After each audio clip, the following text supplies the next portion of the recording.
Hello? Hey, if you hear like a big clunky ka-chunk sound in the background, that's my dryer.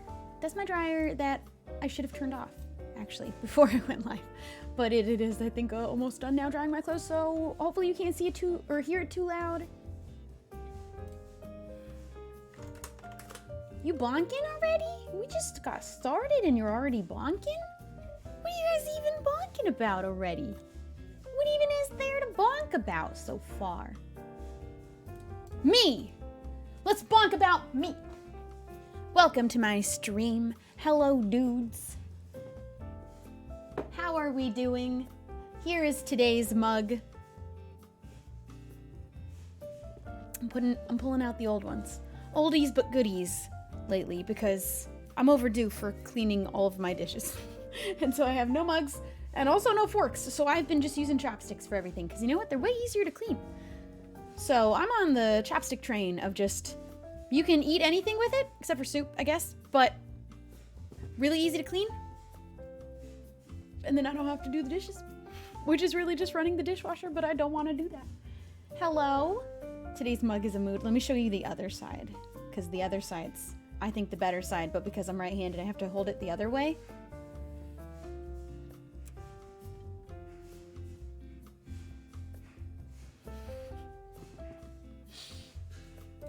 Do do do do do do. Where'd you get your gaming chair from? Secret Lab sent me this chair because they know how much I love Minecraft.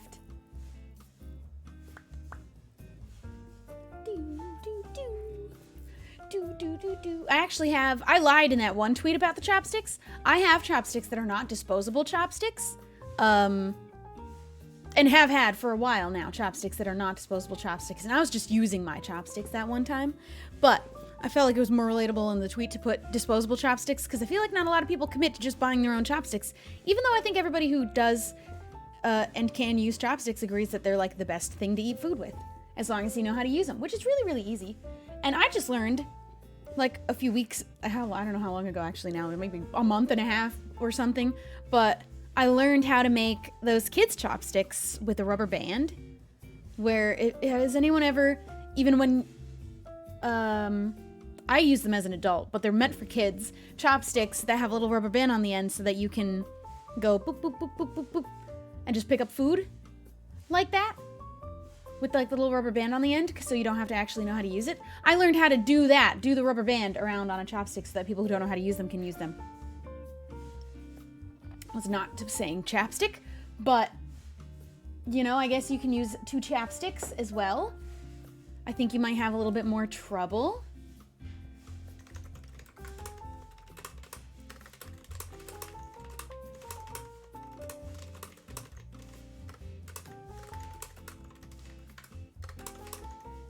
Give me 1 second. Listen to these keys real quick. They're not like perfect, but they should sound different. They should sound different. Please stop spamming and screaming at me. But mostly spamming. Please stop the spamming.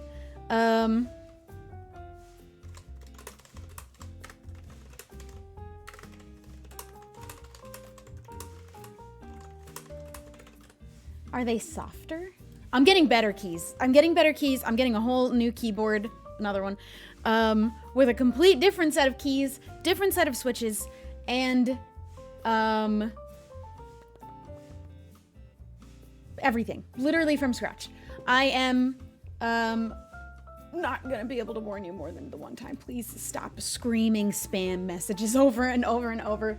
Please. But I'm starting to build fully from scratch my own custom keyboard. I bought the whole, like, I don't know what it's called, like a whole bottom part. The base of it, the case, base, what, I don't know what you call it. And then it comes with a plate and all of the other things. And then I got a set of switches, I got keys, and I got a custom cable from Etsy, which is gonna be the last thing to arrive. I think that's gonna arrive in a month or so. But I'm so excited about the key. Oh, but in the meantime, I got a new set of keys for my current keyboard. This is what they look like. You can't see that at all. I got those cat keys and I decided to put them in this keyboard because I'm starting and building a whole other keyboard instead of using these keys on a different keyboard. So I'm gonna have 2 keyboards. I also ended up settling on not doing 100% keyboard because it is really hard to find anything for. We found some things, but I decided to not go for a 100%, but I am still gonna have a numpad. Oh, no, I'm not. I'm actually just gonna ditch the numpad, but I am getting a, if I can remember what it's called. There's like a whole scale that I got sent, so I learned all the different things. There's 60, 65, 75. TKL? Is that what I'm scrolling. That's the one I am, yeah, TKL is the one that I am building. And then there's a 96%, which does have a numpad, and then there's full size, which is 100%, which is really, really hard to find anything for. But I decided to go for TKL, which will still have my little arrow keys. It'll have a little bit more space. I'm very excited. The keys are pretty if you want to see them. I tweeted a picture of all of the different parts that I'm getting on my second Twitter. I also just realized pasting the picture of the switches that I'm getting doesn't really do much. They're also black because the kind that I wanted to get only were in black, because I learned switches, if it's a different color, sound different. They don't just do different colors of the same sounding switches, apparently, very much. There's one set I found that did do pink and black, but I actually ended up picking black. I think it'll be easier to switch keys out on keycaps rather than going for pink, because then I'd be stuck, I think. And you don't really see the switches. In fact, actually, I think you won't see the switches at all. So it doesn't matter. But it's gonna sound so much better than even this, which is much softer than before. Except the spacebar still is. Oops, I just saved a bunch of posts because I hit some button on Reddit. Yeah, the spacebar is still loud and ugly. But I'm so excited about my other keyboard.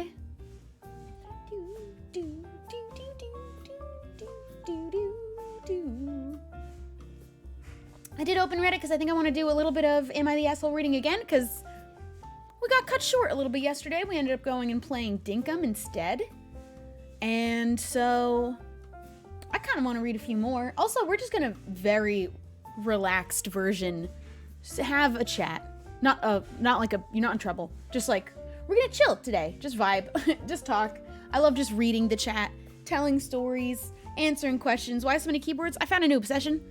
I've got 2 new obsessions right now that I'm actively participating in. One of them a little bit of an expensive one. Keyboards. Custom keyboards are fascinating. All of the different parts are cool. Are you going to lube the switches and stabilizers? I looked at getting a whole loop station, loop tool, film? But then I went and I checked the switches that I bought and found a video on YouTube of a guy testing them out on his keyboard, and he did them stock, which I believe means no lube, no nothing, just the keys as they are straight out the box. And then he did them lubed. And I actually liked it better not lubed. So this is a weird sounding conversation if you don't know what we're talking about, which is switches on a keyboard. You gotta grease them up to make them nice and smooth and deep sounding. They affect the sound of your keys when you type them. But I decided not to get that all for this first keyboard I'm building, and if I end up going to build a whole other one, then I will invest in getting the whole lube station, lube films. I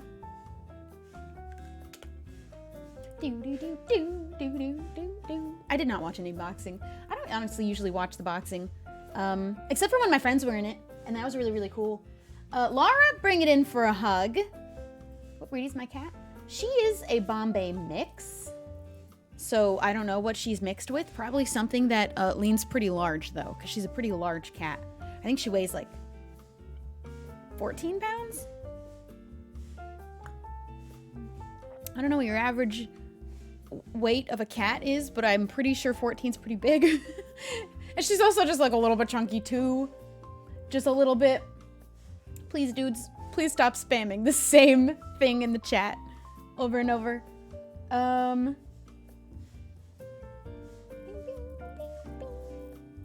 thinking about starting to stream on Twitch. Do you have any advice? Usually, always the same advice. Figure out the thing that you want is the thing that you are trying to share and have a space for online. What do you want to be a streamer for? What's the thing that you want to do? Share with people. What's the passion? Why do you want to do it? Figure that out. Then it's really easy to figure out like how you want to start building a community around whatever the thing is that you're passionate about that makes you want to stream in the first place. Because if it's a numbers game, I'm not going to have very good advice for you. If that's what you're doing streaming for, I'm not going to be the best person to have good advice for that because that's just not my strat. I don't know what it is, but one of my cats is 7 point... Oh, I don't know. Kilograms? I don't know what a kilogram is. I don't know kilograms. So... I don't know, but mine's like 14 pounds. That's like a pretty big cat. I did pull aside a few Am I the Assholes to read. And I got a little coffee, and you can keep asking questions about me and any stories you want me to tell or just stuff. Did you build your PC? Technically, yes. But then also technically, no. I bought the individual parts separate. Like I bought all of the parts of the computer to put it together. But I wasn't the one physically to put it together. I had my friend build it. But I didn't get like a pre-built or anything like that. I did a custom build that my friend put together for me and I watched, but I was too scared to do it. I gotta get in there though soon because I gotta get a lot of the dust out of there that I still haven't touched since the last time I said there's been dust in there, and that was a long time ago. And I think that my internal graphics card isn't plugged in all the way because it's never worked, so I gotta get in there. Do you have a chaotic sibling story to share? No, other than, well, okay, I have like a little bit of a dynamic to share from the sibling dynamic that I had to suffer, unfortunately. Because we all get bullied by our siblings. We all fight with our siblings. There were sibling dynamics that happened in our household depending on who were our siblings, how many did we have, were they boys or girls? Because I have two sisters and a brother, but my older sister we're gonna forget about for a moment here because she was too old to even be in the house while I was growing up. So she wasn't really around for these types of stories. So it was just me, my brother, and my sister. And every once in a while, we'd rotate who's the one being, having the bullying inflicted on them. Because it was only fair.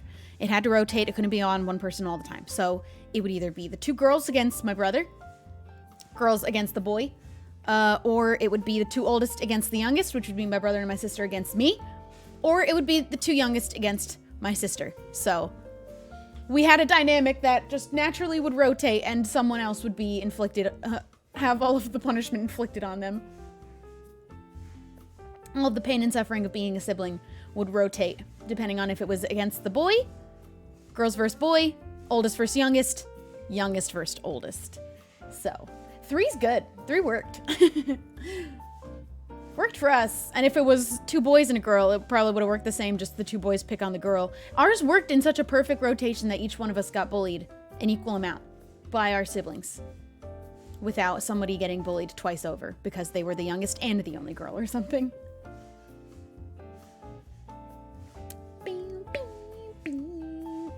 Were you youngest, middle, or oldest? I was the youngest.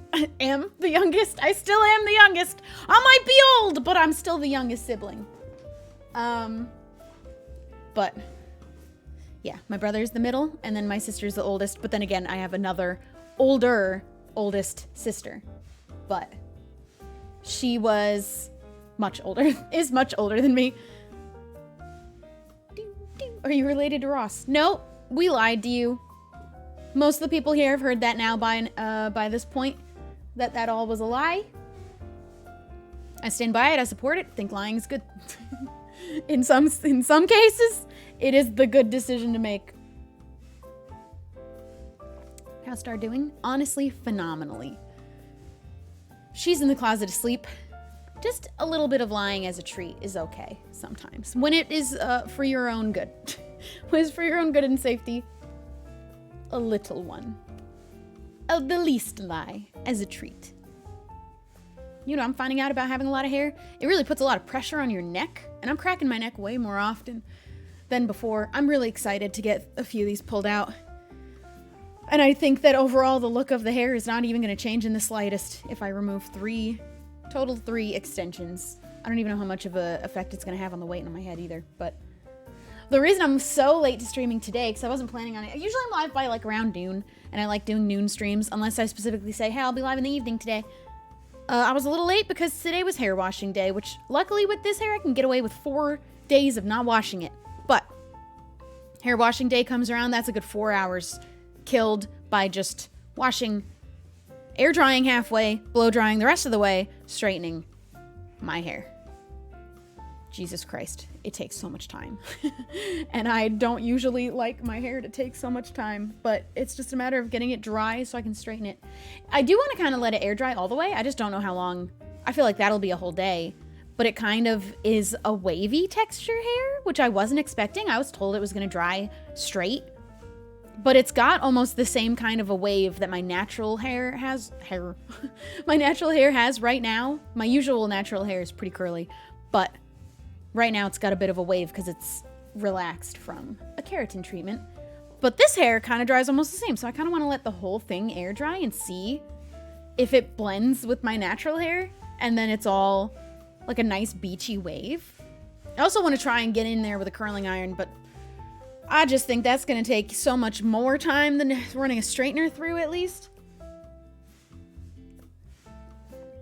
A curler, I don't even know how to properly use. And to get like a little section, like I could skip over parts of my hair straightening it, because if there's a bit of a bend or like a bump in it, who cares? But I can't miss a curling. If I'm curling my hair, I can't miss one. You have curly hair? Yes. And if you don't know that, that must mean you're fairly new. I was rocking the most curly I've been able to get my curls. I was rocking that for a good like year. And then I bleached my hair. And one day we'll see her again. The lovely curls that I have once known. I was really getting my hair pretty healthy. It is still very healthy considering. All things considered.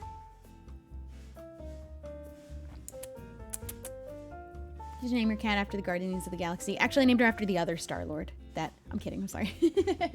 Yes, it was after Guardians of the Galaxy. I don't really call her Star-Lord. Like, I don't ever really refer to her as her full name anymore. She's been Star, honestly, for the most part since day one. And lately I've been calling her Starling because she is my darling star. And I call her Bean. But actually, my Starling has been my nickname for her lately. You can't have everything, I guess. No, I can't have curly hair and it be bleached and like it. I am happy with having long hair, though. I've never had long hair like this, but I've had long hair to about like here, I think would be the longest my hair had ever been naturally. And I forgot how much I liked having long hair, because I could like, you can hide under this a little bit. You could really hide under here for the most part.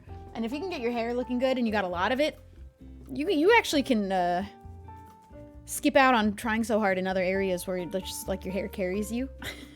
I don't have to try so hard on other things like clothes because my hair's covering most of it anyway.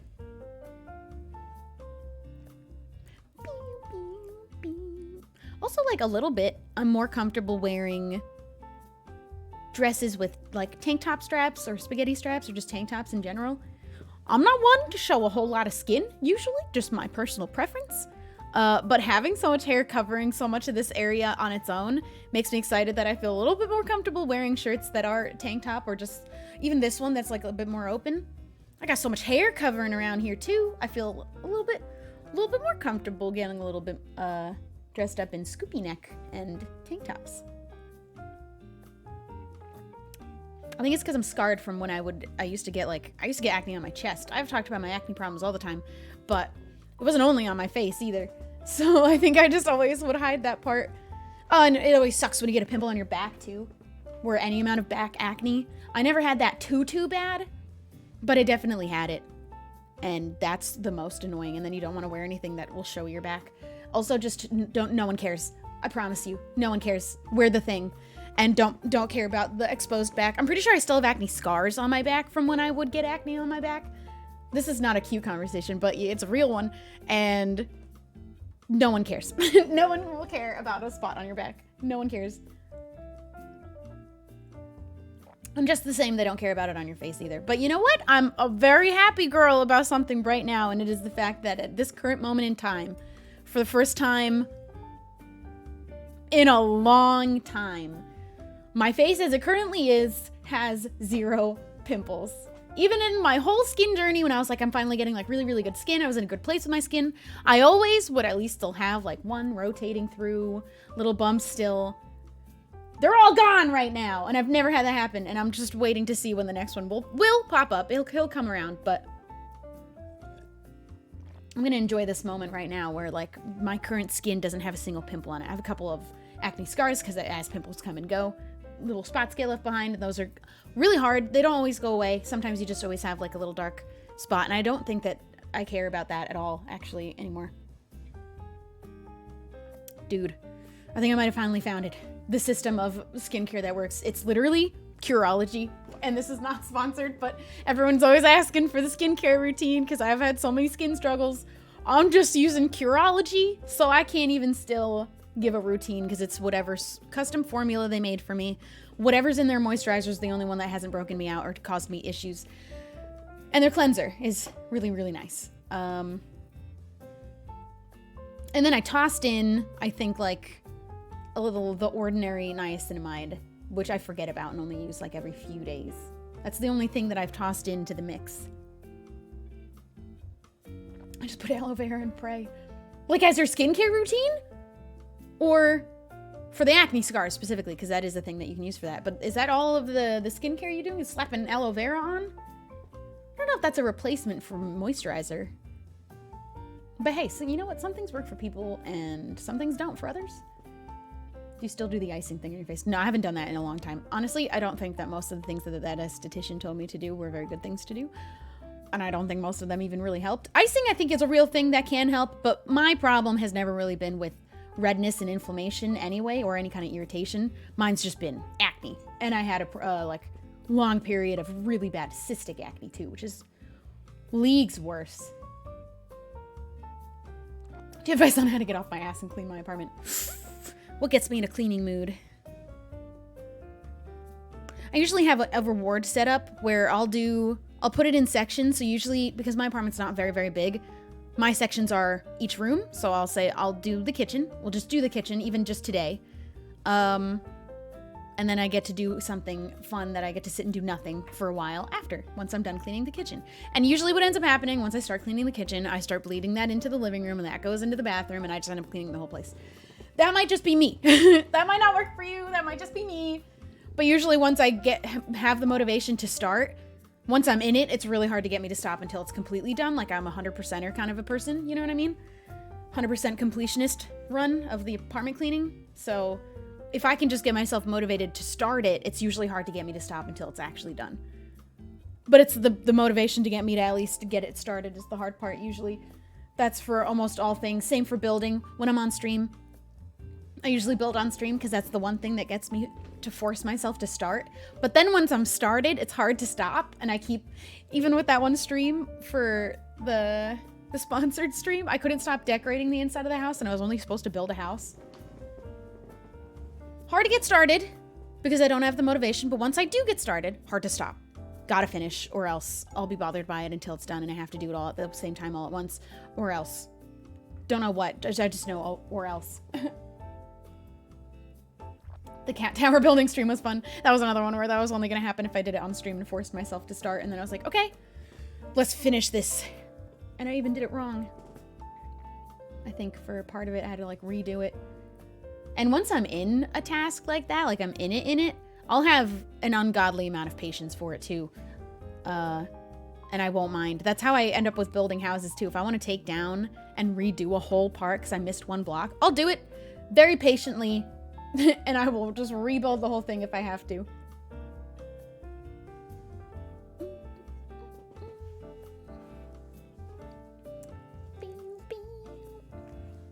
But yeah, that's pretty much me. Your cat's watching? Cats love me. Animals usually love me. I think some people just have those vibes that animals are like, I think that you're safe. I think you feel safe to me. You would never hurt me. I think so much I think that so much so that my toxic trait is thinking that if I encountered a wild animal in the woods, like a coyote or a bear, I could pet them and befriend them. Don't ever think that. It's never going to be true. No matter how much you got Disney princess vibes. Don't pet the bear. My friends had to physically restrain me from trying to pet a deer on our college campus. And I really think it was going to be fine. I don't think a deer was going to... I think it would have been fine. I just wanted to give him a cracker. I had crackers. I was eating Ritz. But they wouldn't let me. I think they would have let me pet him, or they would have run away. I don't think anything bad was gonna happen. Deerskin kick. Yeah, I know. I know. But I want to believe that they would have just let me go up and pet him. Or just would have not, but wouldn't have hurt me because, you know. Kind of tempted to pet a bear now. I mean, they are cute, though. Sometimes they look like they are down for a pet. But I've also read a lot of horror stories about bear situations, and they don't sound like a fun one to be in ever. So don't put yourself in one if you can help it. Don't pet the bear. PSA from me. Don't pet bears. Don't think that you can pet a bear. You can't. Alright, do we want to read, like, every once in a while, sprinkle in a nice Am I the Asshole to talk about? Get us jump started on some fun conversations. Casey, bring it in for a hug. What about a baby bear? I'm pretty sure even worse of a situation to be in because somewhere's mom. And you definitely want to know where mom's at before you touch a baby bear. Also, just don't touch the baby bear. But if you don't see mom, she's somewhere and she's watching you. Bears can run at 40 miles per hour, are bulletproof, and they don't like you.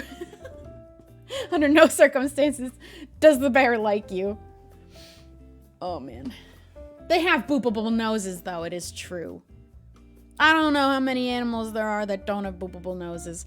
There is someone on TikTok that I think works in like some kind of an animal rehabilitation or a zoo of some kind where they take care of big cats, and she just goes around booping their nose. I wish that was me. You kissed a bear on the mouth? I have. A lot of questions about that.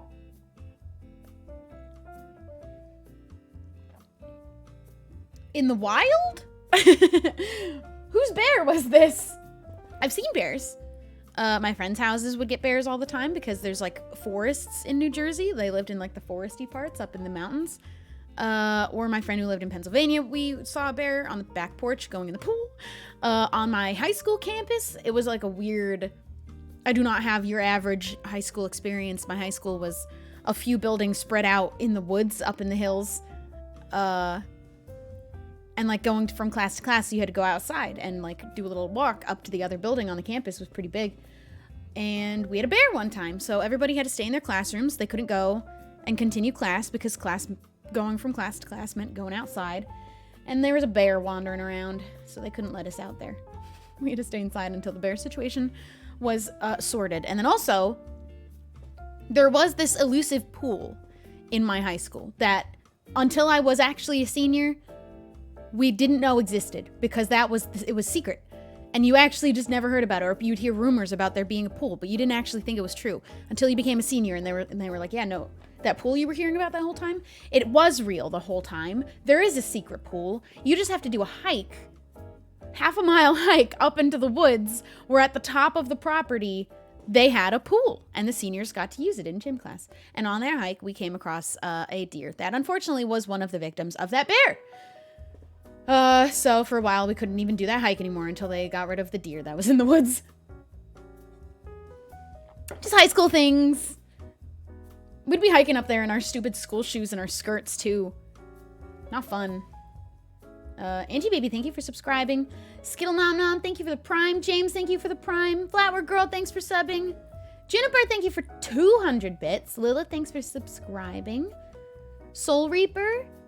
Juniper Spring, Next the Demon. Thank you guys for subbing. Prince LPJ, thanks for gifting a sub. Thank you, thank you. When are you going to the UK? I'm actually going next week. That is my scheduled next flight to England. And I'll be there for a lot of September. And then I'll be back here. And then I think I'm actually going to England again for Halloween because I want to go to Scott's Halloween party because it looked like fun last year.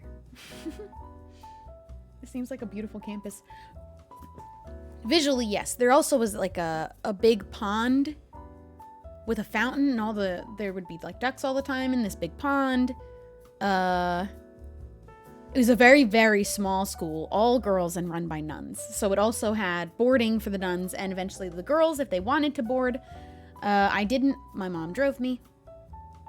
But it was a fancy all-girls school in the woods where they did want you to become a nun by the end, but they weren't.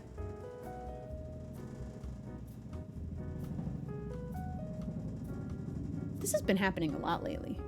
I think that it's because I live near a different not LAX, but an airport in LA. That happens all the time, though. I haven't had that happen so many times in a day.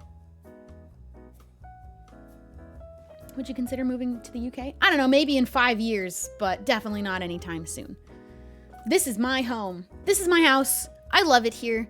I plan to stay in this apartment for a very long time. I haven't even been in it for a full year, so I'm not looking to change my whole life into another country permanently anytime soon. But I will say it is the most common question just simply because I like to visit there. Not a chance. I'm not going there anytime soon. I'm not picking up my whole life to go there anytime soon. Maybe one day. But I'm keeping this apartment for a while. Keeping my house, my cat, all my friends, my family in this country. For now. We'll see. I have had a goal of having this apartment for at least 2 years because I haven't lived in a single place in LA for 2 years. Everywhere I would move every year. And so I want to keep this place. I want to keep my cat for a little while. That'll be a big decision if I ever decide to fully move. I think I'll always be between both. I think I'd always try to have a life between both instead. The cost of living in the UK is so bad right now. I live in California, so can't be that bad. Bing, bing, bing, bing. Bing, bing, bing, bing. Any plans for second channel vlogs? I'm still doing button videos. We're gonna do Am I the Asshole reading videos on the second channel. I did just upload one recently over there. I do want to do like maybe very rarely, like literally every few months, potentially a single vlog. I'm not still a vlogger. Never really have considered myself one, but every once in a while I would do a day in the life video, and that could be fun, just doing one day in the life of being a visitor of England, a regular visitor of England. But I don't think you'll see them too often. Or I want to do a thrifting one or a haul, but I think most of those would end up being me sitting in my room more than actually out vlogging or anything like that. But me, Elaine, and Eric just found out about a place to go thrifting that we need to go and do before I leave. And actually, I'm going to see if they want to go on Wednesday. I'm going to check if they want to go on Wednesday. We'll do our first thrifting trip. I won't vlog that one, though. I just want to go thrifting with them. Maybe I'll do a haul of all the things I get, though. Maybe. It's not really the content 100% I want to do on the second channel. I really like doing the reaction type content on Twitch, edit it over there, but I do want to mix in fun little vlogs every so often. Minipod, thank you for the prime.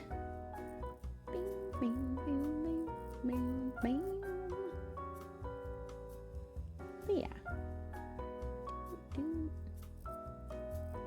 Isn't it hard to not have an editor? It's a lot more work, which means I have to spend a certain amount of time more on editing, whereas if I had somebody else editing, I could be using that, maybe make more videos or maybe do other things, but I really enjoy editing as part of the process. I really like it. I think the situation I have right now really works for me, except I do want to get an editor for the second channel. They're much easier edits. I don't even do captions on them at all. I don't put music on them when it's playing a video because the video has its own sound and music of its own. So I think I will get help with that channel, but probably for the Minecraft videos, that one might just always be me.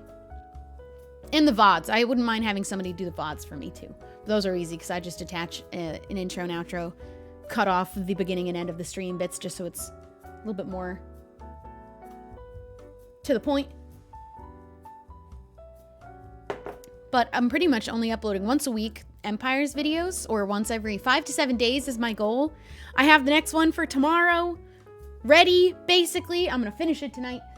And this whole schedule works for me. It's been working, and I still do get my free time. I don't stream on Wednesdays or Saturdays, and I don't do work on them either. I think that's a better way of doing days off rather than Saturday and Sunday, at least for me. Putting a day off in the middle, being Wednesday, oh my God, I love it. I would prefer that. Except you never, you know, that wouldn't work for everybody, because then you don't have 2 nights back to back where you're free so that you can stay up really late and not worry about the next day because you don't have to wake up in a specific amount of time. But, you know. You do a thrift stream soon? Never. I won't be doing thrifting on stream. I will never do an IRL stream in a store, period. I think I just am not comfortable. Way out of my comfort zone. Won't be bringing a stream into a thrift store. But maybe show you the things I bought on stream. But I wouldn't do a thrift stream where I take you thrifting live. I don't think I would like to do an IRL stream in a store.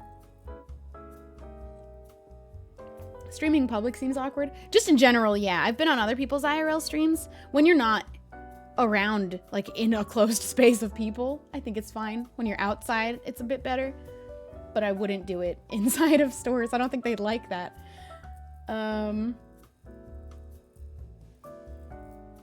Especially with their other people in the store, too. I wouldn't want to disturb them. Okay, I want to read one of these Am I the Assholes that I pulled out, and we'll just chat in between. Am I LGBTQ friendly? I'm LGBTQ. So I'm gonna go with yes. I'm gonna say yes. More than welcome and safe. Nightbot's finally working.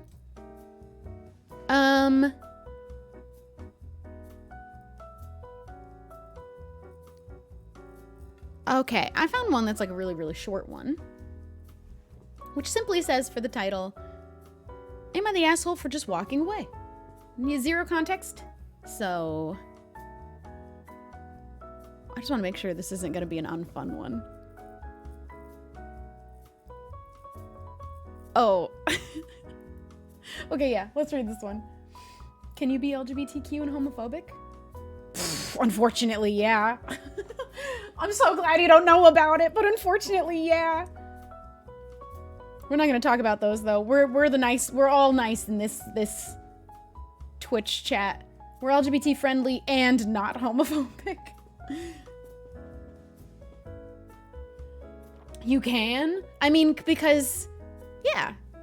There are people in the LGBT community that aren't as kindly to other parts of the LGBT community. In fact, even me being asexual, as specifically, there's a bunch of people who are LGBT. Usually they're on Tumblr when they're complaining about it, who say that asexuals are not LGBT people. So there are, unfortunately, some bad eggs, but also are LGBT, because just people can suck, you know? Even gay ones. Just sometimes people suck, so unfortunately. But here, no. Here, we don't suck. Here, we're very nice, friendly, open. No judgment. I'm just nice.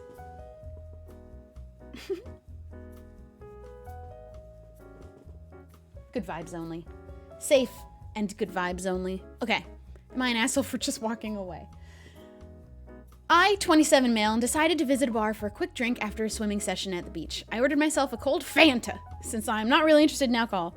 I respect that, not even the fact that he's not interested in alcohol, but his soda of choice is specifically orange soda. Specifically, Fanta. Fanter. The bar wasn't too crowded. There were some people. I'm cracking my neck like every hour with this hair. I'm just realizing it's... Oh. Anyway, okay. The bar wasn't too crowded. There were some people, but it was far from being full. When I was enjoying my drink and checking the recent news from my phone, a woman, approximately 22, sat next to me and started talking to me. Before she even managed to introduce herself, I got up and walked away without saying a word. I didn't even look back. I just heard something along the lines of, "Why are you walking away?" I didn't pay any attention after that. When I was having a talk with my family, I mentioned this event. and they started arguing with me about it. They said that just walking away was an asshole move on my part since I put the girl in a bad light and possibly hurt her self-esteem.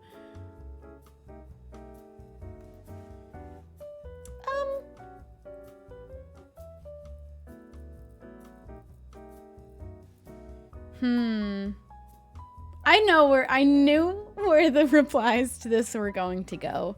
And it's maybe fair, a little. Here's the thing.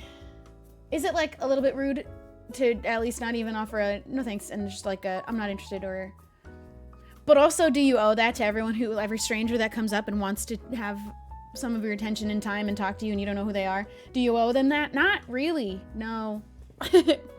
No, and a lot of the replies are like, what if the roles were reversed? And I think that in context is not the same thing. I think we all know that contextually it's not the exact same scenario if you flip it. But also, I'd argue on both cases, you don't owe anybody anything. Is it maybe a little bit rude to just walk away and ignore them? Maybe socially, but also I don't think it matters in the grand scheme of things that you have to worry now about embarrassing some woman you didn't know. I think you can just kind of let that go. Brush it off. Nobody is owed your time if you don't want and you're not interested in speaking to people.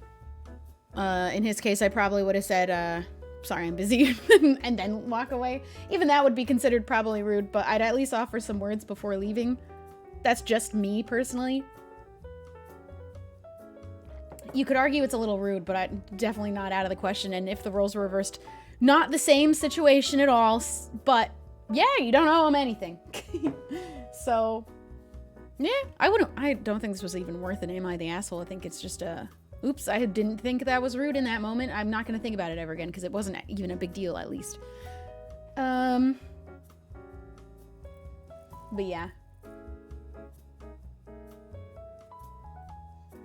I'm sure the whole bar was watching them. Is that sarcastic? Like nobody cared about the situation at the bar, probably? I feel like nobody in the bar would have been looking at them or cared about their presence at all. Nobody in a bar cares about the presence of other people in a bar unless you're hot and they want to talk to you. Oh, did you hear that? I just clanked my tooth. Do you remember the conversation I had yesterday? But yeah. I would laugh though if someone just walked away from me. I wouldn't think about it very hard. If I like was sat at a bar and a guy came up and I just wanted to be friendly, having like just a stranger who's also on their own come up and sit next to me. I'm checking that one actually hurt. I honestly wouldn't be the person to be like, hey, how's it going? But if I was and I went, hey, how's it going? And they got up and left without saying anything, I just wouldn't think about it again. I'd be like, okay. They weren't interested in having a conversation with this stranger who is me, the stranger. So I just wouldn't think beyond that. Would I be like, oh, that was a little, maybe, but doesn't matter. But if it's me having a strange guy, if the roles were reversed and I had a strange man come up, context's a little bit different. And also you don't owe a stranger anything if you don't want to offer them even a little bit of words and you just want to go home and be with only people that you know personally and not speak to strangers. Yep. All of the replies say, you definitely are not the asshole because you don't owe anyone anything. If the roles were reversed, nobody would expect you to offer anything. I don't think that's always the best way to prove that an argument's good by flipping things because it doesn't always work that way, but you don't have to say anything to a stranger you don't want to. And I don't think that the stranger's going to think very hard about it, hopefully. And if they do, they have issues they should work on. Because it isn't personal. We don't know each other. Can't be personal. Who even are you? I'm out of coffee. Sad day. We can't look at the This Is Fine mug anymore.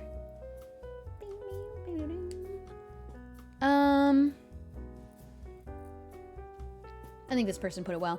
No, sure, it is socially appropriate to say something like not to be rude, but I was just leaving. Or like any amount of words as you go. That's what I'm saying. But you're not responsible for a stranger's self-esteem.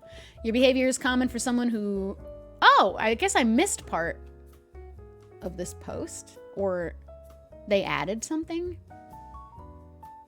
That doesn't really change anything, though. Yeah, you don't owe them. Next time, if you want to be polite, just smile and excuse yourself. If you don't want to, you don't have to. Okay, that was easy. Easily done.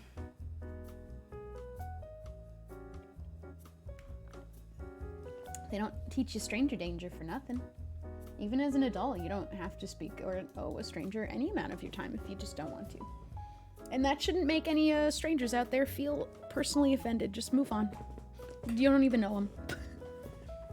Can't even be personal because they didn't even get to know you, so move on.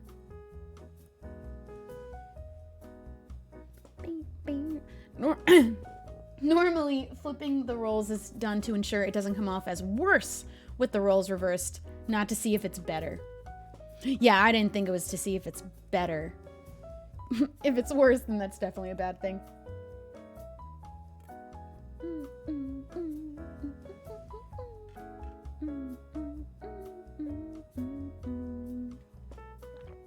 I suddenly know all of the jazz now. We've listened to this playlist enough times. I can know all the jazz. This is why I wouldn't probably in the first place be a person sitting alone in a bar. I just don't think that's a very me thing to even do in the first place. I wouldn't. If I don't have friends to hang out with and do something with, the last place I'm gonna sit in my lonesome is at a bar. I'd probably go. Maybe food. You'd catch me at a restaurant eating alone, possibly. But I'd rather just stay home. I'd rather be in my own house. In my own house, I'll order food. I'll watch a movie. But not gonna catch me at a bar. Just chilling without friends. If it was a pub, maybe. Bar, no. I think that's a distinction that only makes sense to people in the UK. Because we don't have that distinction. We don't have that. Pub and bar, same thing. In fact, it's still a little bit unclear to me what the big difference is, because it seems not like a very big difference, a pub and a bar. But that distinction only exists, I think, in the UK. Maybe other parts of Europe, but definitely not America. We don't have a distinction between pub and bar. Although I learned the history of a pub, but a pub now just sounds like the same thing as a bar. Or at least what our bars are. I think your pubs are just what all of our bars usually are. Pubs serve food. Bars serve food. Maybe not all of them, but bars serve food, and that doesn't make them a pub unless it does in England? Big question mark on that. I don't think that was the distinction between them. I think the distinction between them is that a pub serves food and alcohol, but also is still, like, in some sense, a family safe sort of a space, because pub is short for public. It was a public house for all people to kind of just be in. Bars is a bit more adult setting, drink focused. They have food, but I don't know, I think bar culture is a little different, but we don't have that distinction here. At least I'm not aware of it. Tavern, I think, is where you'd also spend the night. That's like an inn, isn't it? Don't taverns have bedrooms? It's like bar and pub meets hotel, kind of. I don't know, dude. I'm not British. Pubs in the UK is more of a public living room. Bars is 18 plus. I feel like I got pretty close to explaining that exactly. I think I pretty much almost nailed that. Bars in England don't really sell proper meals, more snacks and starters. Okay, see, we have bars that will also still just sell you full meals, but we wouldn't call that a pub. But we have bars that are called pubs, I think just for the novelty of calling it a pub because it's British. But a pub here is just a bar that you called a pub. Because I'm pretty sure the bar that's near my house that I would go to with friends is called a pub, but it isn't any different from a bar. I think also it doesn't have food. I think it's a pub. They call it a pub and it doesn't even have food. Unless it's Tuesday, actually, was when the taco truck would park outside. I didn't spend too much time there. That I know also Fridays was when they'd have a pizza truck outside, too. In some pubs, there are play areas. See, that I've never seen. I've definitely never seen a play area in a pub. Bar food is not great. See, that's also definitely not true here. Bar food's amazing here. I feel like food from a bar can be some of the best food. I think, at least here. I've had pretty good bar food. Even in England, I've had pretty good pub food, bar food. But I think that's the bigger distinction is that, yeah, pub's like a big living room because it's a public space. Families could also sit in a pub, whereas you wouldn't bring your kids to a bar. But you can bring your kids to a pub. To me, our equivalent of a pub, since bars are basically all the same as anything that's been called a pub, an actual pub is almost kind of like what B-dubs and like the sports bars are, where it's a bar with food, full meals, big couches, and TVs that families can go to, but also the adults can drink. But it's specifically a B-dubs, or what's another one that's like B-dubs? Just a sports bar, basically. Sports bars are like family-safe bars, where you can actually have your kids, and they usually have TVs, obviously usually with sports, but also family welcome. Kind of like Applebee's? No, because Applebee's is less bar, more restaurant with a bar. I know that doesn't make sense because is what B-dubs is, but a sports bar having TVs and actually being a little bit more leaning towards the drinking side more than I think Applebee's is makes it different, but Applebee's does have a full bar. Man, I don't know. I'm gonna move on. I'm gonna pick another story to read. There's too many things. We just don't have pubs. Or if we call it a pub, it's just a bar. All they play in pubs are just football and soccer. That's what I knew because I've been in a pub. They play sports in there, or we would go watch the football games in pubs. So that's why I picked B-dubs specifically. But Applebee's is different. Also, it is a strange place. Feels a little bit like a liminal space. Also, so does IHOP. Those places at midnight are like a whole other universe kind of a place. Pub in the US means it's UK-themed bar. Pretty much. Honestly, though, some of them aren't even UK-themed. They just wanted the fancy word pub because if it sounds a little more cool. A little less plain like bar. It's exotic to call it a pub or something stupid. I don't know. Yeah, but sometimes, yes, they are just actually UK themed. In fact, there's one in New York that I went to that was a UK themed pub. And I really want to bring someone British there to find out how close to actually authentic did they get, or how far away were they truly. Also, Denny's past 2 a.m. Also, yeah, liminal space, pocket universe, backrooms vibe. I want to read this one. Am I the asshole for not telling my landlord I bought a house? You did a pub quiz in England, right? I've done a few pub quizzes. One of the ones I did I do more than one? At least one, because I can think of it specifically. And we won. I did one at least, and we won the pub quiz, so that was cool. Not the asshole. I want to read this one because it's a landlord, so I'm gonna have very little sympathy for this person. Although I want to believe if it's a landlord of somebody that owns just a single second property and it's just a nice lady trying to offer a good deal to, some young kids trying to get a good start in this world where it's hard to buy a house. In only that specific instance, it's a good landlord. In every other one, probably not a good landlord. But let's give him the benefit of the doubt. Let's read the story. Let's see the deal here. Probably not the asshole, though. Especially... Okay. I'd been renting from a landlord for a few years, and he was a pretty typical landlord. Take the rent, do as few repairs as cheap as possible. I'm sure you know the drill. All right, I already don't like them then. They're not the exception to the case, which is like a nice old lady that happened to have a second house. Because maybe 2 houses is fine, but someone who has 3,000, what is wrong with you? Sorry. But it was a nice little old lady that's giving you a really good deal and is really active and involved in your space and making sure it's nice and neat and is just taking a reasonable amount of money because you just aren't buying yet. Renting is okay to be in that position. I would have been on her side, but it isn't that case. It's just a dude who does as few repairs as cheaply as possible. Which was my last landlord, actually. He was also kind of late on stuff, like every year the lease has renewals should be sent out 2 months before the end of the lease to give the option, and every year he procrastinates until the last week or 2 of the lease. See, they're allowed to do it, but God forbid you're a little bit late on your rent and they're down your throat and making you pay a fee on top. But they can be late.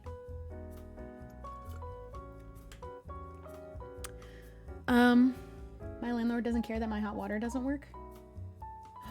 Like at all? Because I had a very similar situation. The landlord wasn't involved. I actually didn't even go to the landlord.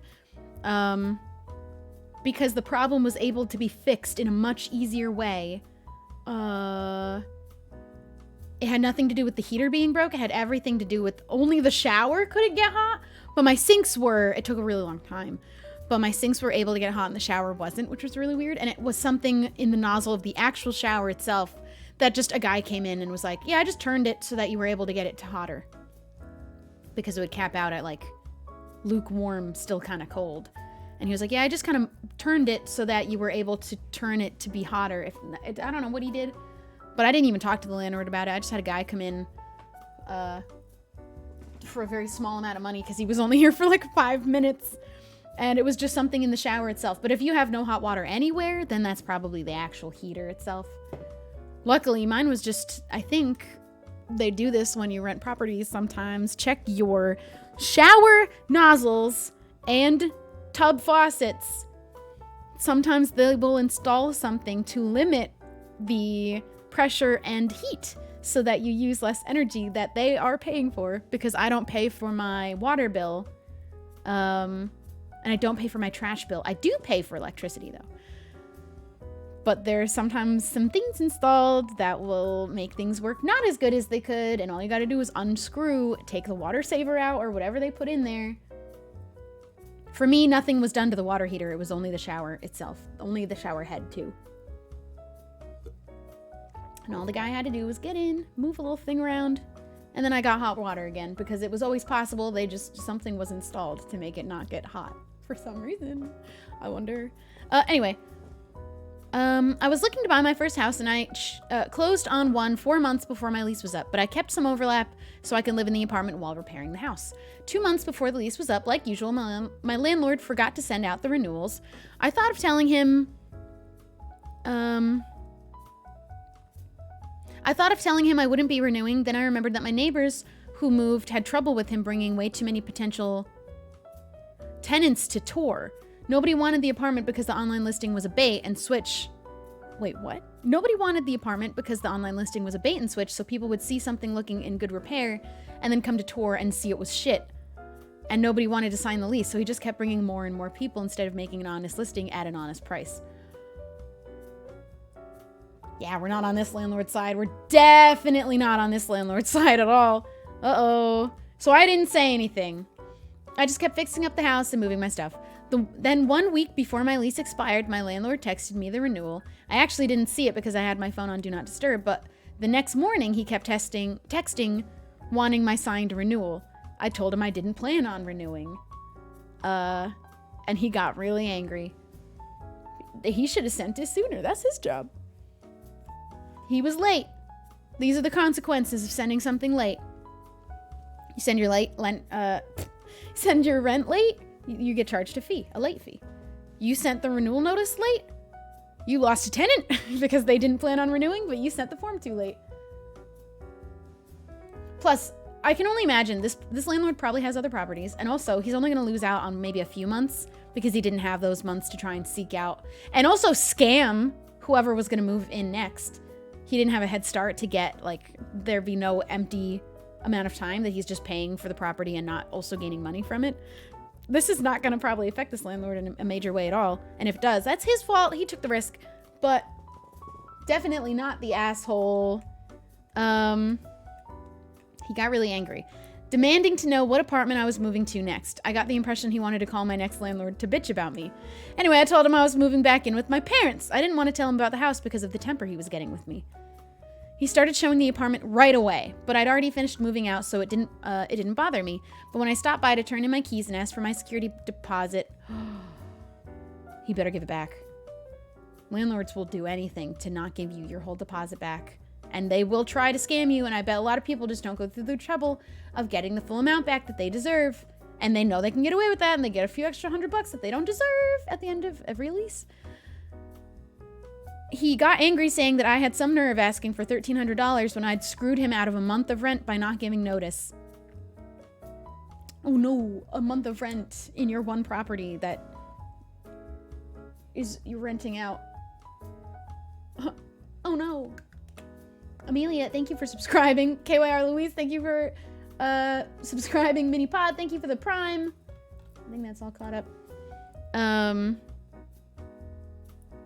I told him that the security deposit was for damages, and if he wanted to withhold it, he would have to send over an itemized list of damages and receipts for repairs, which is exactly true. And if they ever try to send you something about needing to keep more of the money from the deposit and they didn't give you an itemized list, ask for one. They owe you one. And then you can counter, if you want to, what they're charging you for. I should have done this in my last place, but unfortunately, we fell into the category of people who just don't go through the trouble. Unfortunately, then somebody who doesn't deserve your money gets to keep your money. But I had a landlord try and like really, or did, scam us out of money for carpet cleaning that should not have cost the amount that they claimed, and didn't offer any pictures of what needed to be cleaned. And I thought about going after it, and then too much time went by and I let it go. I will never do that again for a landlord. Every penny is worth going after. He gave me the security deposit back, but yelled at me that he took care of his tenants and I was selfish for leaving without notice. I just left, but I guess I'm kind of feeling conflicted. On one hand, it's literally his job, his only job, to handle leases and find out who's renewing, and if he forgot, that's not really my problem. That's exactly what they would tell you too. If you forgot to pay your rent, that's your problem. But I also know that I knew I was leaving for the better part of a year, and I told him with less than a week. You're not the asshole. You're definitely not the asshole. Period. Zero sympathy. Exactly zero.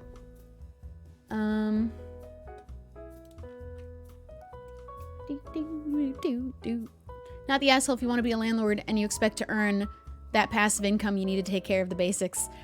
The only minimal job he even has to do is just send out if you're going to renew on time while he sits on his ass. I was lucky my landlord was pretty good and ended up buying my house off of my landlord.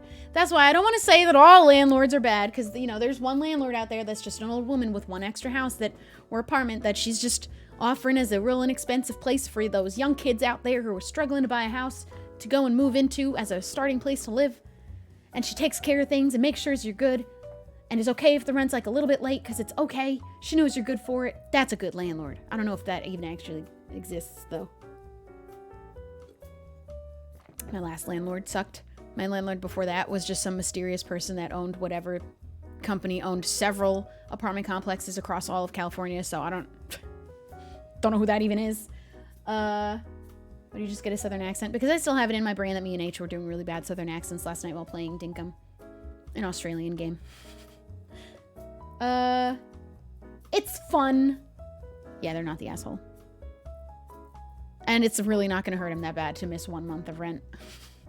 Also, he's scamming people with this apartment because he's not repairing it and is showing off a crappy apartment for way too much money, apparently. So, yeah.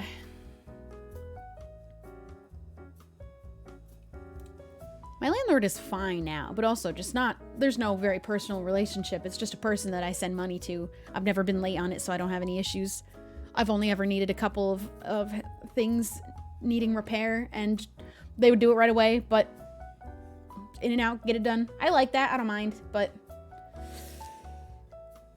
I don't think they fall into the category of good landlords, though, necessarily. I think they're just a landlord. I don't know what would happen. There was actually a month that they thought I had missed paying rent, but the truth was I had just paid it incredibly early instead. And they texted me like, we seem to be They actually texted me, I think 2 weeks later. They only even noticed, so I don't think it would have been that big of a deal. And they didn't seem too mad, but they were like, we seem to be missing your rent for the last month. And I had to like really nicely be like, can you check again? And they were like, oh, we found it, because I paid it like into the first week of that month instead of towards the end, because I just had to get it paid early because I was leaving the country. And I was like, check your books again. I did send a check. I did pay it actually incredibly early, and you're welcome. I always pay my rent incredibly early because if I leave it too long, I run the risk of actually missing it. So I actually usually send it towards the beginning of the month. So I'm a month ahead. So I can't end up leaving it for too long by accident and end up accidentally missing it.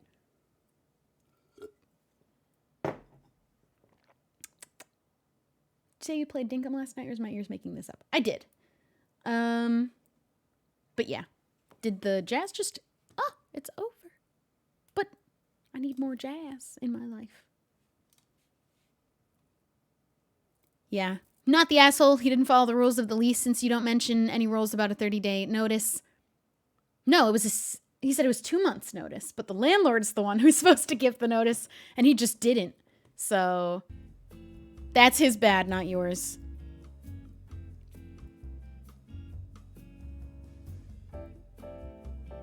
Also, yeah, somebody made a good point. You don't even have to give notice. The notice is given that you intend to stay. If you don't receive an intention to renew, I do believe it is just assumed you're letting the contract run out. You don't actually even have to. The notice is to tell them you're staying so they don't make other plans. I think you're supposed to tell them when you're not, but they point out the end of the lease is the notice. And if you don't tell them you intend on staying, and he also just didn't send out the form. That's honestly the biggest problem here. But in some lease contracts, it actually does state that you have to give notice or you'll go into an automatic month-to-month. I've never seen that in mine, personally. But I've also never had a landlord send that late. They usually send it pretty early to gauge an interest in, like, what are you thinking? Actually, one of my last landlords, the mysterious one that just owns like 1 billion of these different, like, thousands and thousands and thousands of units, the person who managed my property was very nice, and they were like, hey, I noticed you haven't sent in your notice yet. You still have time. We sent it early, but I just wanted to see what you were thinking. And I was like, yeah, the raise in rent, I'm deciding if it's really worth it to stay here, or if I should just try and find another place. And she was like, we'll just keep the price the same as last year. Would you stay then? And I was like, yeah. So that was really nice. Nice manager, at least.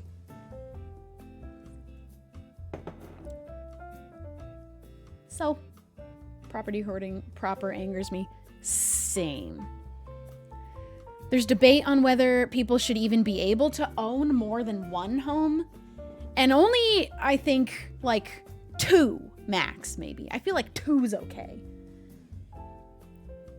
But no one needs 30,000 homes. Nobody needs 3,000 units. I don't think that should be possible, maybe. But definitely not the asshole. Definitely not. Man, so many of us are out here just struggling to get our hands on one. And then so many houses out there are just empty.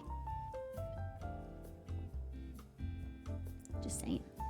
There's people who want homes, and there are homes without people in them. Something's not connecting there. What's happening with the school in Great Witch? Jesus Christ. Did you just fall from the sky? Star?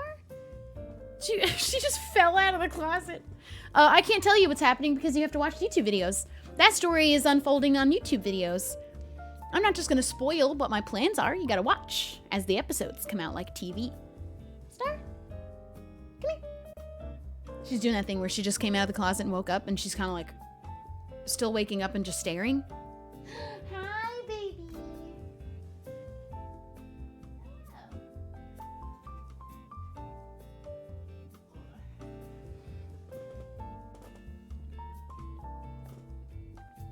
Good morning. Good morning.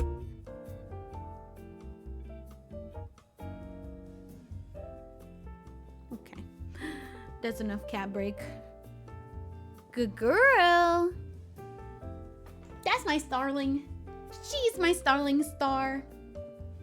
Do, do, do, do, do. A lot of people are asking about the stream from yesterday. I did delete it. And usually you guys have never noticed when I did that before, but I've done it before. I've done it a few times. Usually I don't do it quite so soon, and you never notice that it happened. But it's happened before. I delete streams sometimes just off of a big personal reasons that I just felt self-conscious about a part of it, and I was like, I'm just gonna delete it. I also do this with Instagram posts really often. If you go scroll through my Instagram, you'll realize there's just a whole bunch of posts that you definitely have seen, and they're not there anymore. Sometimes I just go in and remove things that I get like an anxiety moment about, and they just kind of disappear. And usually nobody notices. And that's what happened with last night's stream. And And sometimes all the ones that I have like a moment of not certainty about myself in it, I will record. I've still saved the VOD, and I'll just cut out the part that made me self-conscious. And I have my VOD channel, but I'm also very behind on putting VODs up, so I'm gonna try my best to get around and uploading all the VODs that I'm like very, very behind on. All of the Empires ones I gotta get up there. I think I even still have the Afterlife ones, but I might just skip ahead, probably. But can you do an Empire stream? I don't have plans to today, but I thought I was going to today, but I decided not to, because I'm gonna put out the next Empires episode first, and then we'll get back into what the next project is on our Empire. But I want to wait till the episode's out, and then the next things that we start working on will be towards the next episode, and that's gonna come out tomorrow. But today I just wanted to do a little chatting.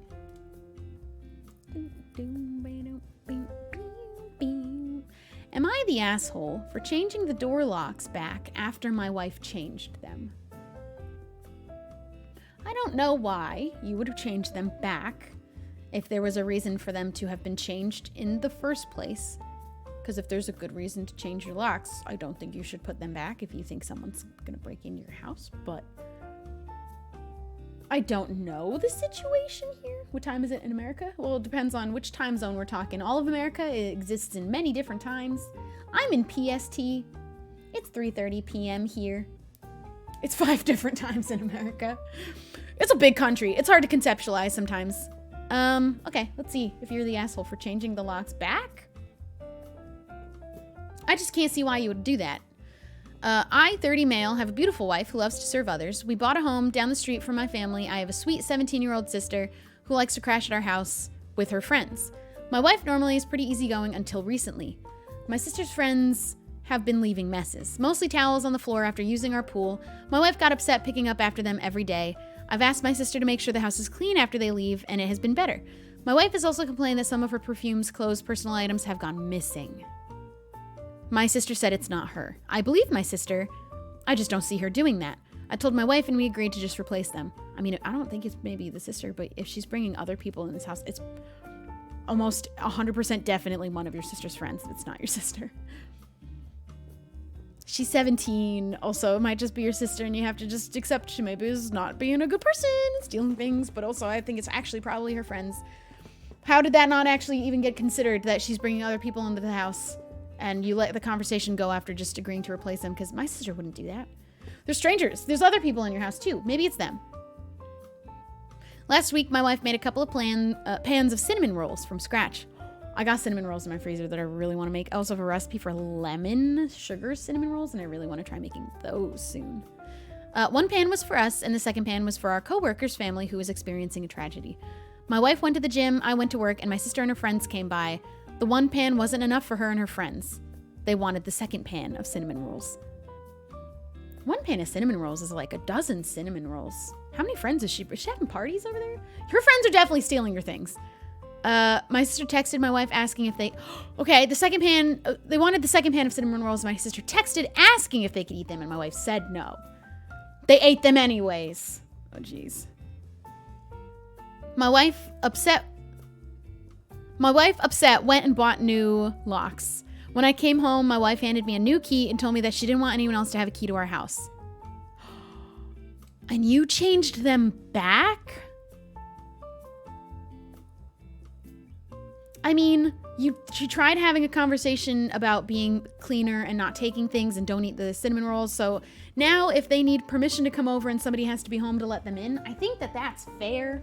I think that was the next step to happen because you've already tried to talk to them about it. Maybe one more conversation of like, hey, the next move is going to be taking your keys. So this is your last chance rather than changing the locks on them. But did you change them back without your wife knowing? Is that what you're trying to... Oh... Hold on. We're not done yet, though, so let's... I tried to calm her down and tell her that I would just go replace the eaten cinnamon rolls with store-bought ones. That is not the point. That's not going to fix the situation. That's also only fixing, like, one issue from a bigger problem. My wife decided this was her hill to die on. It's a worthy hill. I think. She's not dying on the cinnamon roll hill. She's dying on the fact that your sister's not nice when she's at your house with her friends and is making your wife suffer for it. That's a pretty good hill, actually. Also, don't let her die on it, maybe. Be on her side. She said no. My sister lost the privilege to come when we are not home. They can still come over when you are home. I think that's honestly fair. I think I would have just had one conversation in between to let them know that's the next move that's going to happen. And then if they do it again, that's just me. I don't think this is out of the question for the next move to be made. Just, you need explicit permission. One of us has to be home for you to do this because that was really rude. Obviously, the point was not the cinnamon rolls. Replacing stolen items wasn't good enough anymore. Also, yeah, they stole other things. We're already aware of them just being whole thieves of perfume and jewelry. Is that what she said? Clothes and personal items. I would have stopped letting them in the house after that. I wouldn't have even waited for them to also eat a whole tray. 2 trays of cinnamon rolls that were made for a family friend experiencing a tragedy. Yeah, I don't think that's unreasonable at all. I would have stopped letting them over after the stealing and not let even the cinnamon roll thing happen. My mom called and asked if my sister could use the pool as a back to school party. I was under the impression my mom would be there. I said yes. My mom was at work and our schedules clashed. The easiest solution for me was to change the locks back so they could come into the house. No. How is the easiest solution to get a locksmith out? To change the locks on all of your doors? I don't believe you. I think that's not true. I don't think that was the easiest solution to this at all, actually. And also, you could do all of that and get a locksmith to come over and then not have time to tell your wife that it was happening? I don't believe you. I think that might be a little bit of a fib. I think that you're lying to make it sound a little bit better in your favor, because I don't think that that's the easiest thing to do. My mom didn't come with my sister, and when my wife got home after the party, it was a mess. She sent me photos. She called me the asshole for changing the locks without talking to her about it. Keep in mind, she did too. She should have talked to you before doing it, but I think that it was definitely, you needed to be on her side in that decision because it was definitely the next move that needed to happen, and you needed to respect her because she is the one suffering from this, not you. Be in her shoes for a moment. Be on her side. Be her teammate. Her things are being stolen. Her time is being not respected. And her efforts in all of the cleaning that she was doing for them before, and she made cinnamon rolls, and then they ate them all when she specifically said no because they asked, and then when they didn't get the answer they wanted, they did it anyway. Your sister kind of sucks, actually. I think you need to acknowledge that maybe she isn't perfect like you seem to think. She probably stole your wife's things. And you need to be on your wife's side. Then told me I broke her trust. She wasn't safe in her home because she keeps getting robbed. Yeah, she's not safe in her home. She's getting robbed by your sister. And I refuse to put an end to it. I did talk to my sister. Okay, and it didn't work. So the next move is change the locks and don't change them back. Then my wife let me know she was staying with a friend for a while. Am I the asshole you hear? I feel like I have tried to right any wrongs that have happened between my wife and my sister. No, trying would have been being on her side about having the locks be changed, and when that didn't work out for your sister's party, you tell her, sorry, that's not going to work out for your party then. Sorry, party's not going to happen in my house then because you broke our trust, and that's the consequences for that. You don't get to have your party that you wanted. Sorry about it. I don't know, maybe tell her no sometimes. You're the asshole. Why don't you clean after your sister? I didn't even think of that. When that was a problem, that every time they'd come home and their house was a mess, and she would clean up after them, and then she said, hey, can you guys clean up when you're done? Why was she the only one cleaning? I didn't think about that. You were home too with her and saw the mess. Where were you while she was also cleaning up after your sister? Because you were watching it happen. You said you... Let me find your words exactly. My sister's friends have been leaving messes. My wife got upset picking up after them every day. He witnessed that. He witnessed her getting upset after picking up after them every day. Where were you? Why weren't you picking up after them? It is your sister. That is a really good point, and not even the main point here, which is you are an asshole. And your sister's an asshole. And potentially your family's an asshole, because your mom sounded like one too. I think I get where they got it from, because she said, hey, can my daughter, your sister, have a birthday party at your house? And then didn't show up for it and just expected them to have a free party and didn't. I don't know. They all sound like assholes.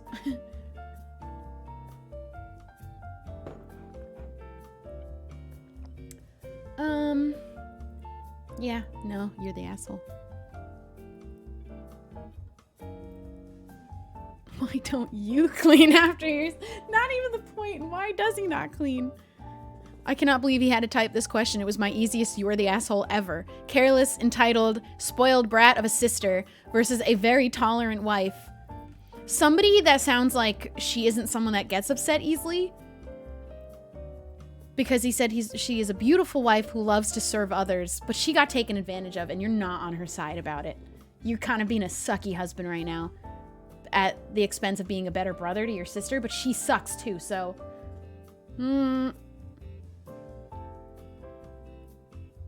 Hope he chooses the brat. I can't believe this is his hill to die. The fact that he said she's choosing to die on this hill, which in my opinion was him trying to downplay the situation by saying it isn't a hill worth dying on. She's literally being robbed. They're stealing her things. Do you know how much perfume costs? That's expensive. I can only imagine. I don't know which one she chooses. On average, I bet it's a $100 bottle. And then also just her whole clothes. She's having whole pieces of clothes disappear. What kind of friends does your sister even have that they're willing to just walk into another person's closet and take things and then bring them home and think that those are their things now? Who are these people? Your sister and her friends all suck too. How do you just go in a person's closet and take their things?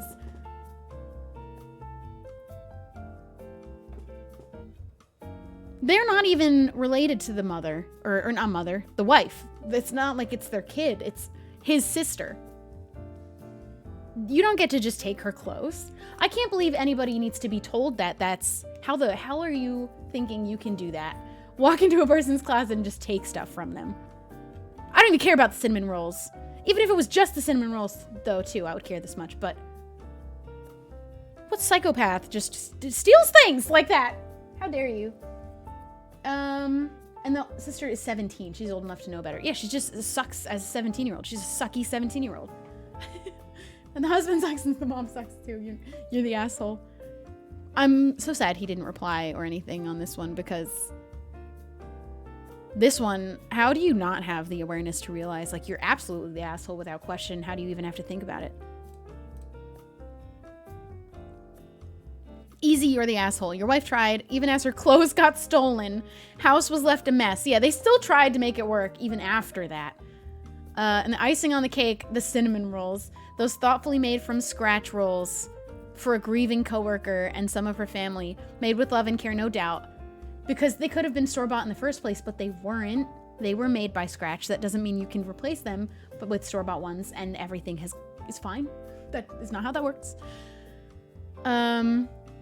Only to be scarfed down by careless teenagers using your home for pool. And you're getting taken advantage of too, my friend. The brother in this situation, the husband.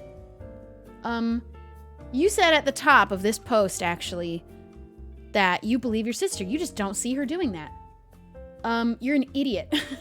Your sister is taking advantage of you and your wife, and you're believing your sister over your lovely, selfless wife, who does not deserve to be treated like this.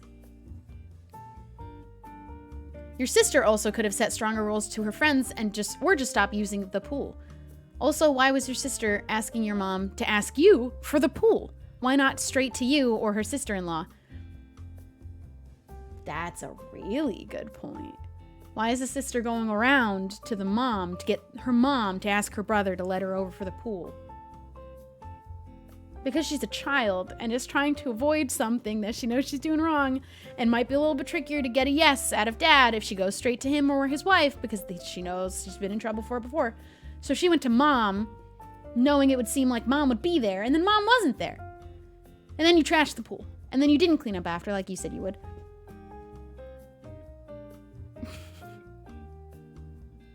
Your wife sounds like a saint.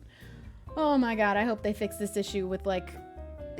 I hope this Am I the Asshole taught him a lesson, and that they can work on this, and he can have a little bit of a moment to be like, oh my gosh, wife, I'm so sorry that I was not on your side before when it was truly something that we were both being taken advantage of over, and also I should clean with you more because I wasn't even helping you clean, and that's a whole separate problem that exists that we all are aware of now, that you should probably also be helping your wife clean. And when there's something to be cleaned, why was she the only one doing it? That one's a little bit of a suspicious flag. I'm just going to point that out as an entirely separate issue. Can't they sue her? I mean, it's a 17-year-old. I think that there are steps that can be taken before you bring a 17-year-old to court over stolen things. I think the thing that you do is actually change the locks to your house so they can't keep coming over and taking your things. That's just me. I think that's actually the solution here rather than suing them. I think you should change your locks again now. Like your wife had done in the first place. I think you should put that back in place. You shouldn't...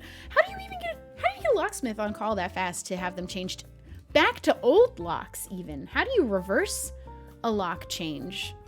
And he said that was the easiest solution. I don't believe that was true. Just personally, I don't think that's something that happens so easily. It's not just changing the locks again, but reverting them to what they were before. How do you even do that? You have to call the exact locksmith that changed them to say you want the old ones back.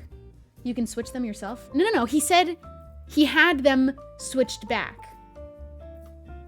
Wait, let me find his wording. Maybe he did just do it himself because he still had all of the things. It's still not the easier solution than just call your wife on the phone. I don't know. And be like, hey. And then you have a conversation, honestly, about how you should just not let these kids in your house unattended by adults. Is what should have happened. But, I don't remember what exact words. It implied that he had somebody come change the locks the way I read it, but that could just be wrong, potentially.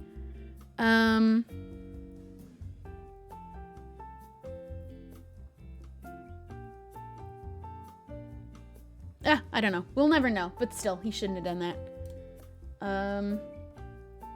Should not have done that.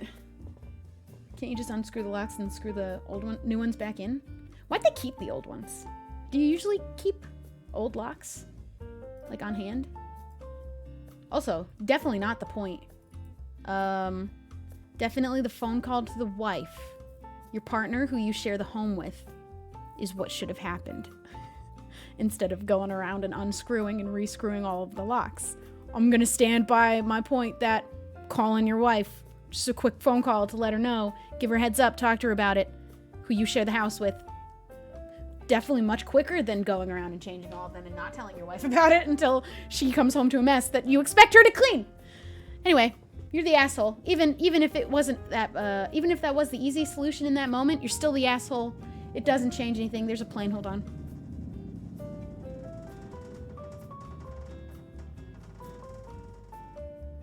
This has only been happening recently. I don't know why. My dad used to keep old locks to the houses we rented. Oh, if you're renting, yes.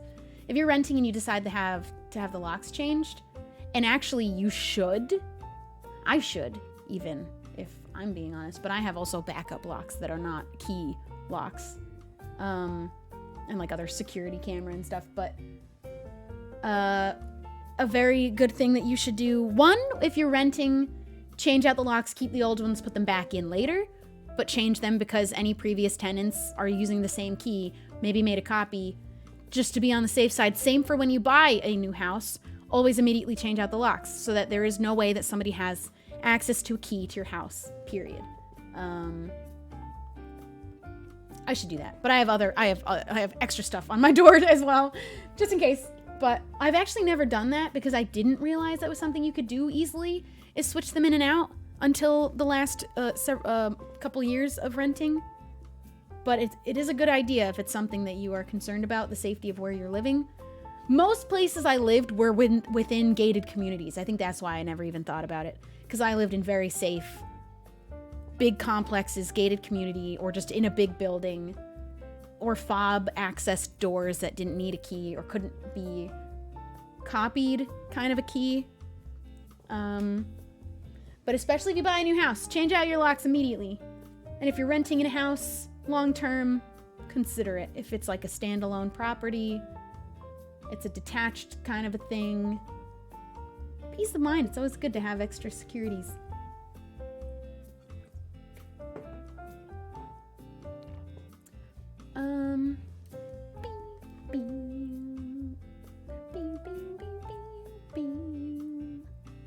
Yeah. Swap 2 pins and the old key will not work anymore. I don't know if people know how to swap the pins in the lock, but then you have to get a key to fit that. Yeah, honestly, that whole situation's not even the biggest issue, but he's definitely still the asshole either way. And your wife is a saint. And I really do hope you work on it and hopefully recognize, because I don't think he realizes he's getting taken advantage by his own sister, because he doesn't think she's capable of this. And she clearly is. She's an irresponsible 17-year-old. So maybe we stop giving the 17-year-old the benefit of the doubt and give it to the lovely wife instead. Changing the locks on rentals is normally against the terms of the lease. Sometimes. And if it is not allowed, some people do it anyway, and that's why you keep the old locks and you switch them back after. I don't think that renters should have unlimited access to your house if you happen to not be home, that they can just get access whenever they want to. But some will have it in the terms, but they don't know. Sometimes there's stuff in your terms and they're never going to know if you do something against it if you put it back later. You do whatever you want. I'm not saying you should do anything, but I'm definitely pretty sure people do those things anyway. Am I the asshole for removing all the improvements I made to my room in my parents' house after they announced that I would have to move out? I'm excited to find out if you should. Hello Vikram, how are you? How are you? We're reading Am I the Assholes and determining who's an asshole. Our last reading, they were an asshole. They can recover from their assholeness though. I believe that they can get better from being an asshole. This next one, I don't know whose side we'll be on. I have a feeling we'll be on the side of the person who removed all their home improvements because they're getting kicked out of their house by their parents. But also, how old are you? Because sometimes you've overstayed your welcome when you don't need to have been overstaying your welcome. If there isn't a reason for you overstaying your welcome. I'm good, hope you're well. I am good. I've been really good. Thank you. Anxious Bubbles, thank you for subscribing. 24 months, 2 years. I also have the new, the 2.5 and 3 year badges that I don't think we're quite at those subs yet. I don't know how long until we are, but I have the badges made. So that's fun, that's exciting.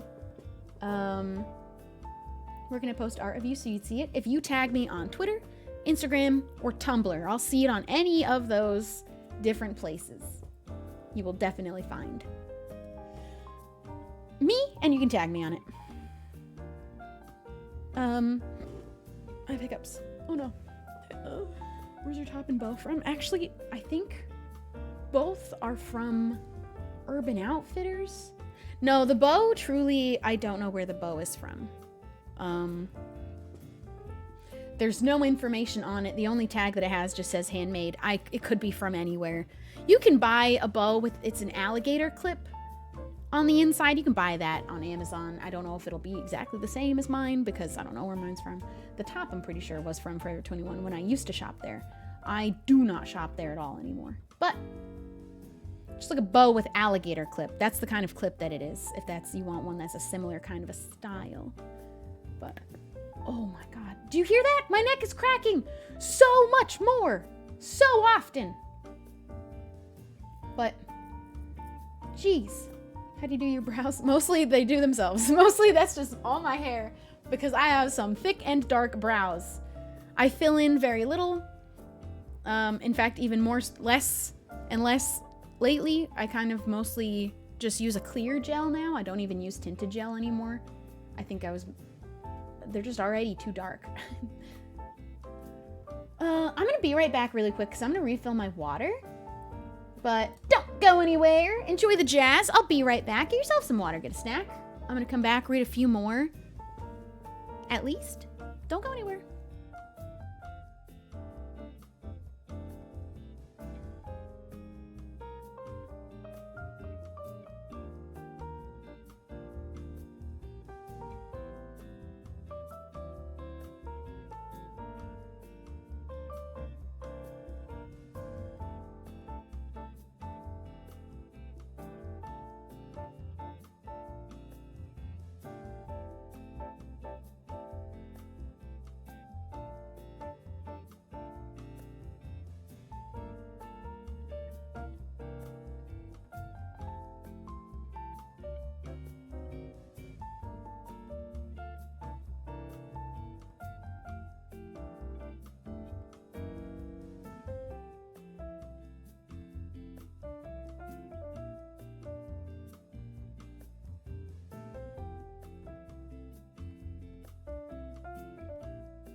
Hey, everybody got water?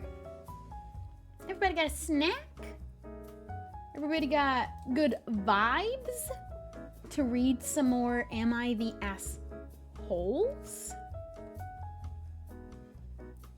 And how we doing?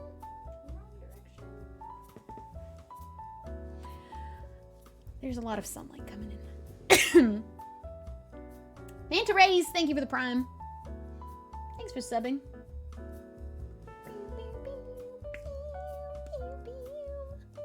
We vibing and we bonking. I got a snack. I got a little cookie.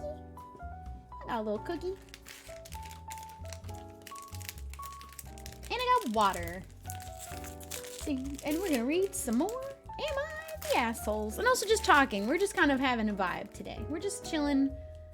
Got some stories. I didn't end up doing the things yesterday. I wanted to check, are the straights okay? I wanted to check petty revenge, so I think we'll do just like a little bit of that.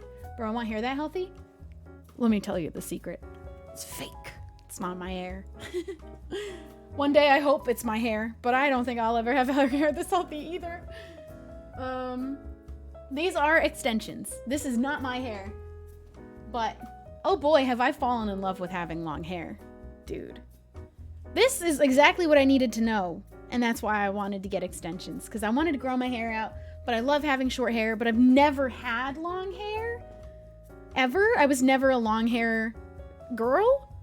Or I just would lose patience trying to grow it out. And it would usually fizzle out by a certain length. But I was straightening it. I was bleaching the ends. The longest hair I've ever had, I think, is only about to like here. I think I only had the longest hair even like 4 years ago. I always cut my hair short as a kid. I cut my hair short in grade school.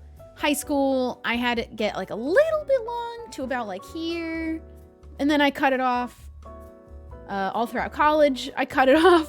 I usually always cut my hair. Although, I think the first year that I lived in California, when I had like that half brown, half blonde, as grown out as it had ever gotten until I went full blonde, that I think is the longest my hair had ever been. This isn't quite, this is a little bit longer. That was the longest hair I had ever had. And like that first year of Salt Squad stuff, when I did bleach it, my hair was so puffy and dry back then too. But that's the longest my hair had ever been. I'm so excited to grow it out. I don't know how long it'll take. I'm giving it like a year of not touching it. I'm just not going to touch it until it's this long because I have decided I love it so much I don't want to cut it short for a long time again. Because once it's short, I can keep it short for as long as I want to. You just keep cutting it off. But I want to leave it long for a while. The process of getting it there is so hard. The process of getting it short takes a matter of seconds. So... Sloth, thank you for the Prime. Thanks for subscribing. Bing, bing, bing, bing. I love short hair though, but I gotta commit. I gotta commit because now I know what I could have with long hair. And I would like to have it without extensions. Although having extensions, you get both. It's kind of awesome. But I think I'd just rather have it long. Have you shown your chat your natural hair? Tons. I only just got these like a couple weeks ago, first of all. And everyone's seen my hair in lots of different phases. My natural curly hair, everybody's maybe didn't see it if you weren't here, but naturally curly dark hair. I've had my hair bleached. I've had my hair pink. I've had it natural. I've had it curly. I've had it chemically straightened. I've had it short, long, chin length, jaw length is the shortest I've ever gone. I would never go shorter. That's where my limit is. I would never do pixie. But jaw length was a vibe. That was a really fun, really cute haircut. And I do have curly hair. You guys gotta do a big scroll down my Instagram. Check out all the phases of hair I've ever had. Because I've had a lot. And I've done every length of short up till jaw, which is like, I'm saying here. Like the bottoms of my ears was the shortest. And it was cute when my hair was curly as well.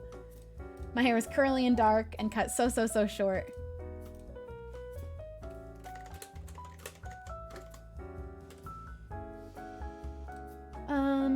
And I would never shave my head.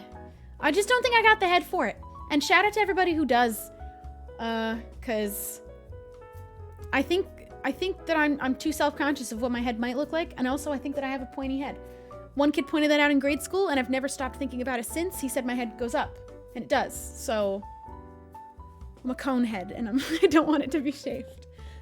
I also just like having at least some hair to work with. But also somebody said, when did you have pink hair? I had pink hair for a bit because I'd dye it pink. I'd have that for like a week and then I'd wash my hair and it would all come out and then I'd do it again. I had it for a few months in total, I think.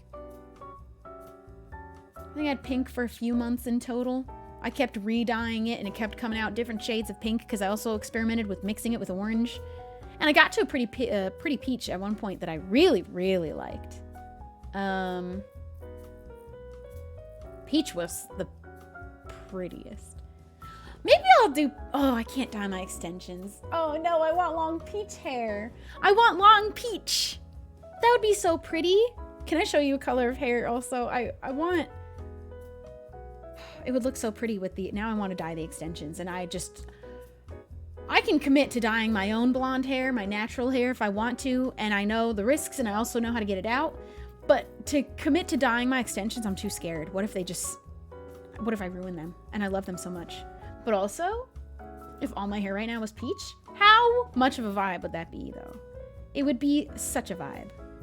You know whose hair color I really, really, really love right now is Lily Pichu. I actually took a picture because I think it's such a beautiful color. And I was like, what if I had like, it's like an orangey red. The sun's hitting it in this specific picture, and I don't know if it's also just faded from a more vibrant color, but I love faded color looks. I love faded hair color, weirdly, specifically. I think sometimes those vibrant colors fade to an even prettier color than they started.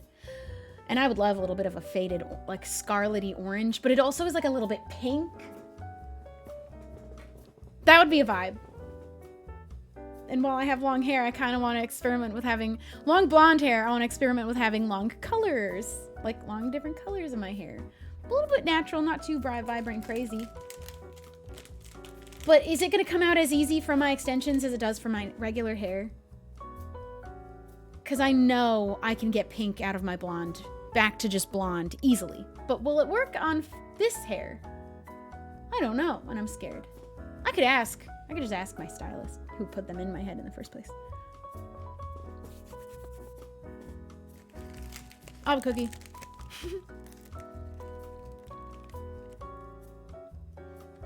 The problem is I'm running on it like a ticking, like I'm running out of time with the blonde, because the more this grows out, the worse it's gonna look. And eventually when it grows too far, I will have to just commit to dyeing my hair dark again, all of the extensions as well. And those I don't think will ever come back to being blonde if I do that. But at the same time, I can't get a root touch up because I guess I could ask if I could. It's not it's not blended particularly like precisely right now. It just kind of grew out, but it was blended, so it's not like there's a straight line to then do my roots from. It's a bit, you know, blended together a little bit, so I don't know if he could do my roots. So I've got like a few months left of blonde before it's gonna get to a point where I gotta go dark again, so I gotta maybe do peach soon. If I do, just dip the extensions in colored water. Oh, I could do a test. I could do a little test strand, do just like the ends of one of the extensions. I could even trim it off if I don't like it, if it doesn't come out. Dye with Kool-Aid? I think that's even more likely to ruin the hair somehow. Not with color, but like what? I don't think that's supposed to go on your hair. Sure, it dyes it, but like what else is going into your hair that might like leave it dry and gross feeling and fake hair ruined?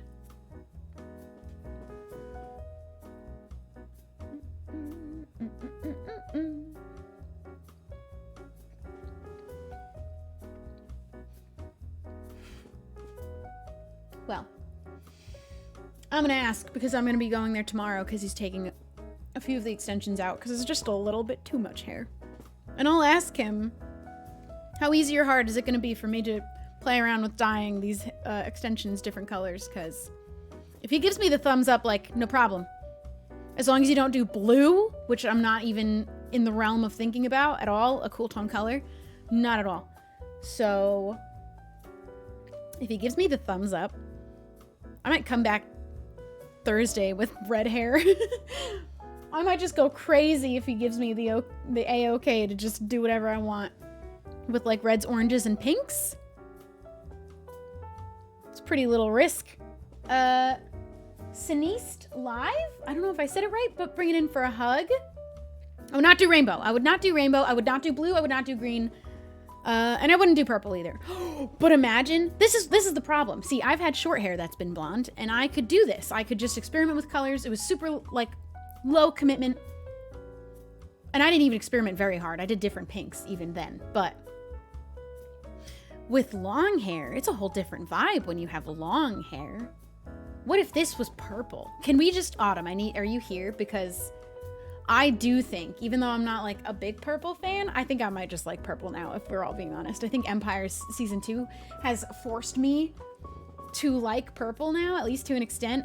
This hair, like lavender, would that not be just like the most, I think that purple hair, like a light purple lilac lavender color, is the most beautiful thing. And I'm just thinking about having like, what if I do a little curl and I put my little bow and I got like a soft purple lavender color hair? I just think would be so pretty. Who in here has purple hair? How pretty is it to have like a pastel purple? Is it your favorite ever? Because I feel like I'd actually fall in love with that. Someone clip it for Autumn, because I've always been a purple hater. I think me with short hair that I would play with colors, I wouldn't want to do anything crazy. But now that I have long hair, I'm like, this would look good purple. It'd look good green. Colors I never would have done before. I won't do green. But also, people who get like emerald green hair, I also think you're the most beautiful people on earth. Just as soon as you've done that to your hair, period. There's something magical about it, right?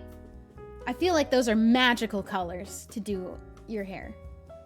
Lavender and like emerald dark green, I think would be cool. The only thing is then, also, every time I've ever dyed my hair or considered dyeing my hair a different color, outfits just have to be worked around that now, and it's a bit harder. But also, when it comes to hair, I think also you just don't have to care as much. The color of your hair doesn't have to match the outfit, but I always want it to, because I love clothes so much. I don't think the hair needs to be considered part of an outfit. If it's a color that clashes with just clothes you happen to be wearing, that's okay. But if my hair could be a part of my outfit, and also just like, imagine me in like a little purple dress and a purple hair, I feel like just would be like a move. I think the only thing that I wish, I'm gonna read another Am I the Asshole and get off of these tangents in a minute, but the only thing I wish about my hair, I wish was different, is that I wish it was just a little bit not so dark. A little bit more of a normal brown. And I think I would be able to manage with root problems, my grays and white hair problems, and just most of my hair coloring problems. My hair is just a bit too dark for it to be, it would be just a little bit more convenient if it was regular brown instead of the very dark brown that it is. Because I'll see people that are like partially artificial blondes complain because they're like, oh, I'm getting my roots in pretty bad. And they just have like a medium brown hair. I don't think that those people realize that nobody notices that at all because it blends so nicely. It blends beautifully. It's like a shadow root. But when your hair is really dark, that doesn't work.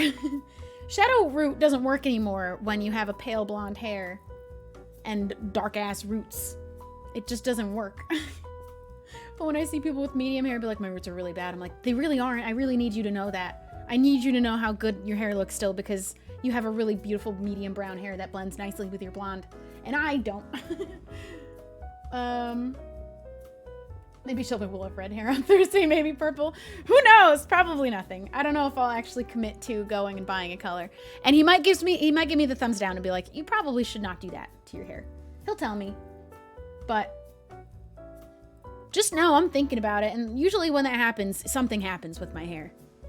It's very few times I've thought about doing something with my hair and I didn't just then go do it.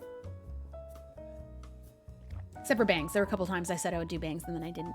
That's another thing with when you have really dark hair, but you've bleached it blonde and it's growing out roots. You can't cut bangs, like straight bangs, because if I did that right now, they'd be almost entirely brown. Where my hair is right now, if I cut bangs, the bangs would just be brown. And I don't think that that's much of a look. Maybe not for me. I'd have to see it. I feel like somebody could pull that off. Just fully dark bangs, but then blonde hair. I don't imagine that's impossible to pull off. I just don't think it's my look. But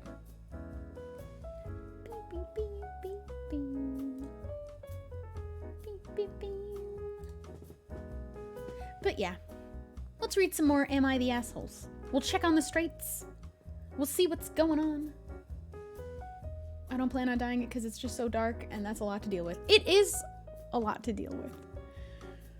But hey, once you've got it bleached, the possibilities are endless. It's just getting you there can be a struggle. And then also if you do it from the root and maintain it from the root, I wouldn't do that again. I think I'm done bleaching roots. I want it to be able to grow in and I don't have to keep going back in and getting it touched up every 4 weeks. And also whenever it'd be freshly touched up, I would think that I look bald because my sideburns are just blonde. And I think that that makes me look bald.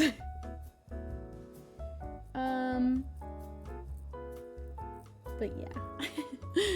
Let's read. Oh, I read the title already, but we didn't get into the story yet because I went to get water. Am I the asshole for removing all the improvements I made to my room and my parents' house after they announced that I would have to move? Let's see. At the very least, the ones from your own room, I would say definitely not. But you're removing improvements you made for the entire house. But they're kicking you out, so let's see. Let's see. I, 25 female, lived with my parents, 50 female and 55 male, because it is very close to my service and it is a very expensive area. I can currently live alone, but I didn't because I never needed it and my parents didn't ask. I think that's okay. If it works for you, it's better to just save that money if you don't have to be spending it on rent. Definitely keep doing that for as long as if it's close to work, it's an expensive area. Why move out if you have no reason to? My mom offered that same position for all of us as kids. I took it up until I was 23. That's when I first moved here to California. Before that, I had always lived at home. My brother, I think, took her up on that offer longer. I think even he went till 25, 26, and then he started renting a house with friends. My sister, I think, took her up on it until about the same as my brother, until she got a job in a different state. So then, she got married, and now her husband and her have bought a house. But I think that's a fair offer. Parents should offer their kids because, hey, we can't buy houses out here like you could. So keep us in your house just for a little bit so we don't have to pay rent. Mug check. Oh, we got a good one for you. Hold on. I gotta clean it because there's lipstick all over it. It might not be fully clean. So we've got this side, right? I think I don't have any new ones. So if you've seen them all by now, you might have already seen this one. And it says, this is fine. I drank all the coffee out of it though. How many nieces and nephews do you have? I have 3 nieces and 1 nephew. Between 2 sisters who have kids.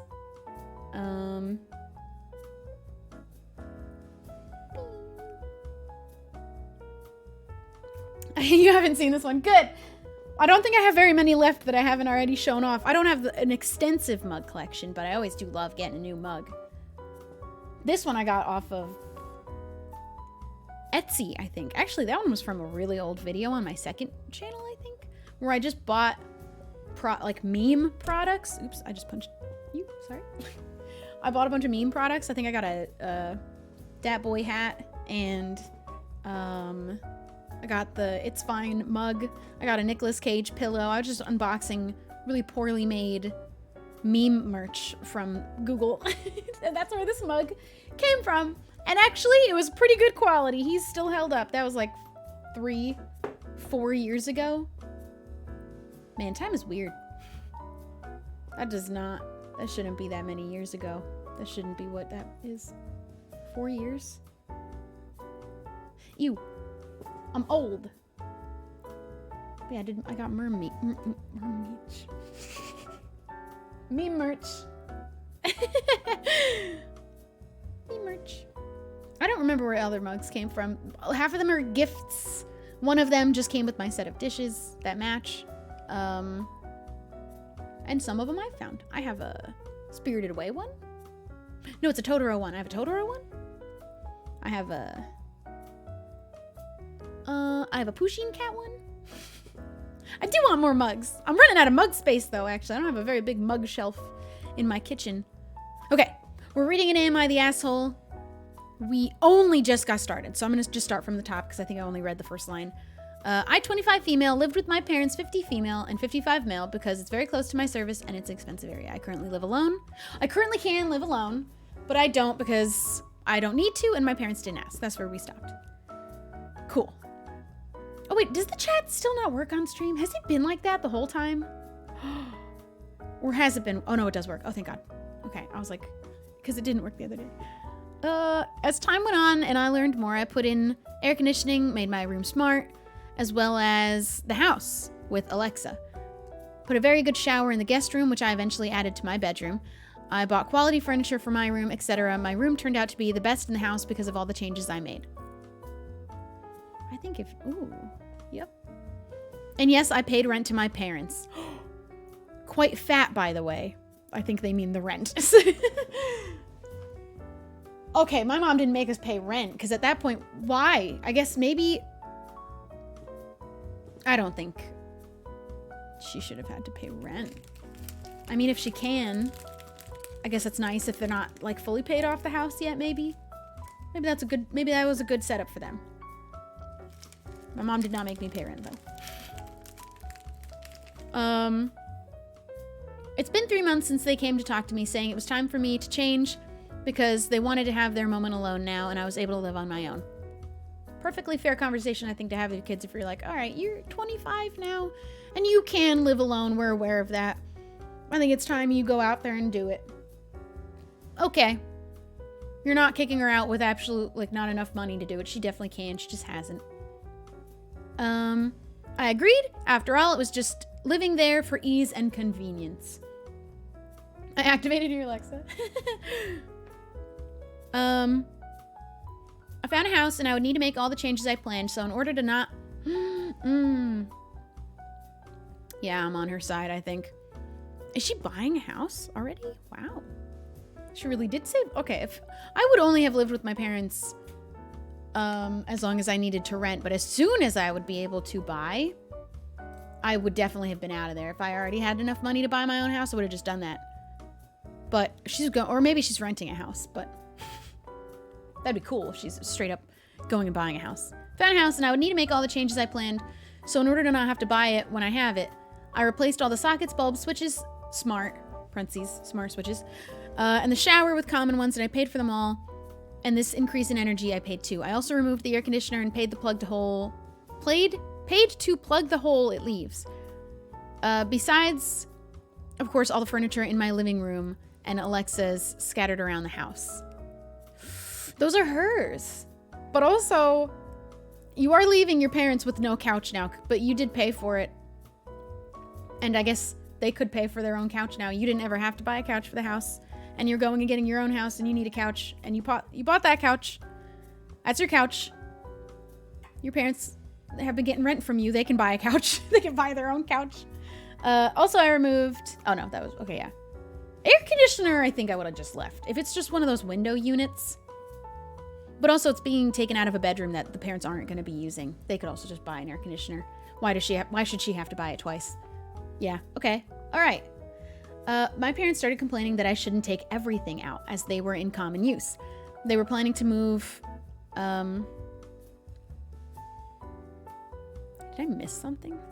My parents started complaining that I shouldn't take everything out as they were in common use. They were planning to move his room to mine, and that these changes I made my room worse. Who's he? His room. Who's his room? There's no brother involved. I don't know who his is, but planning to move his room to mine. Does she mean the dad? Do they have separate rooms? Or do they just mean the parents' bedroom together? Or like his office will become the bedroom? I don't know. That was worded weird because I don't know who him is. And the house in general too. It's just not smart. Everything I bought was quality. I said that they asked me to move out and I'm taking everything I bought because I needed to have other expenses. I made a payment on the house and these items were all bought by me and all the increase in energy I had was paid only by me too. Oh, I get what they were saying before. I think I misunderstood it. All of the excess energy for all of her smart things, she paid for explicitly herself too.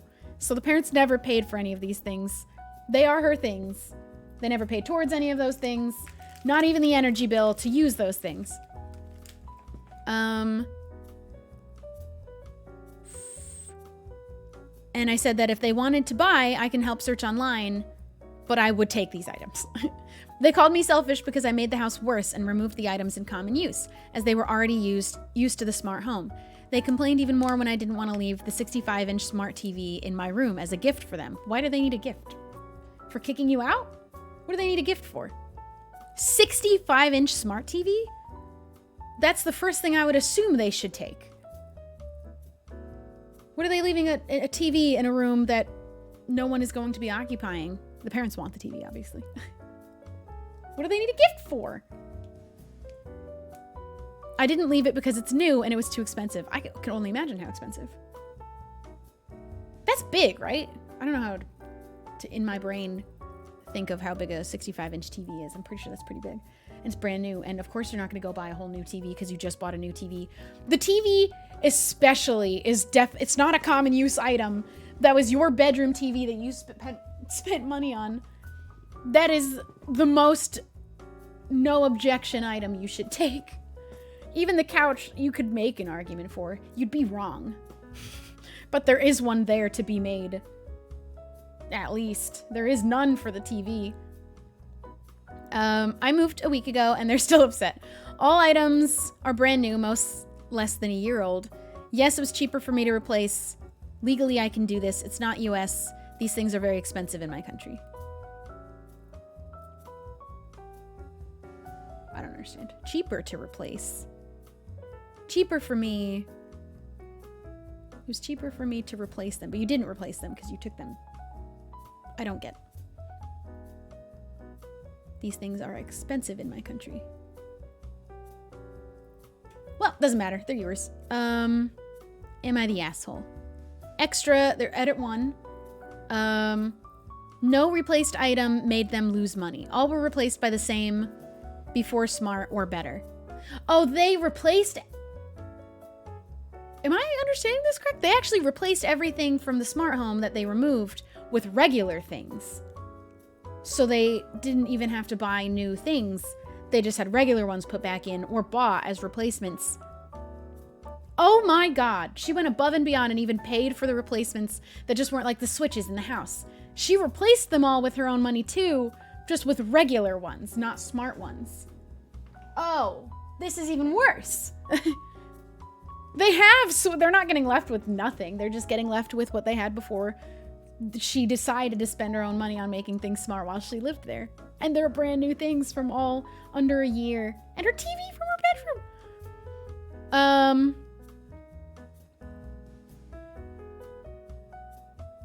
An additional edit. I was trying to find they wrote more about that, but it's not very important. About the AC, I didn't put it in the text. They complained the least because they don't use it. That was the only one that I was like, maybe I'd leave the air conditioner. I think that I wouldn't think about it that much as like that big of a deal to just replace, and leaving an air conditioner in a house that it gets hot wherever you happen to live. That's like the only one, but that's the one that parents didn't complain about, so that's not an issue. They didn't even use it. I took it mainly because it would gather dust in my parents' house. Yeah, okay. That was the only one I even was like, I guess I'd leave that.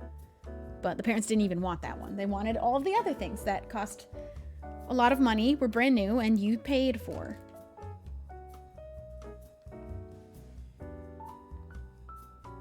Let's not forget, she paid rent to her parents. They probably also could afford to replace with smart technology with their own money if they wanted. They've been collecting rent. They were landlords.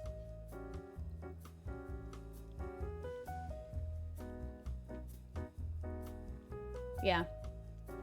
Not the asshole. She didn't even sound bothered by paying the rent either. And she made enough money to immediately now go and live in her own house. Sounds like a good kid that has good head on her shoulders. Earns a decent living at 25 to move out of the house and immediately go. Maybe renting the house that she's moving into. But I think they actually did say buy the house. I don't remember, but still. Definitely not the asshole. Not the asshole. I don't understand why your parents would expect you to leave stuff that you bought for your convenience. As long as the hole from the AC unit is patched and painted, there should be no issue. Even like the smart switches. They're getting their regular light switches put back, so it's not a big deal. They're just so used to the smart... What is the smart light switch? Is that like getting hue bulbs that you can control from your phone? And you don't have to go and get up to hit the light switch. You can just do it from your phone. Or I think they said they put Alexas everywhere and you could just say, hey, Alexa, turn off the lights. I'm not set up like that. Did I just make anybody else's Alexas go off? I don't have a single Alexa. I'm just going to get up and flip the switch. Maybe I'm too old for it, but I don't want to have too much of a smart house. I saw the movie Smart House. I know what's going to happen. So...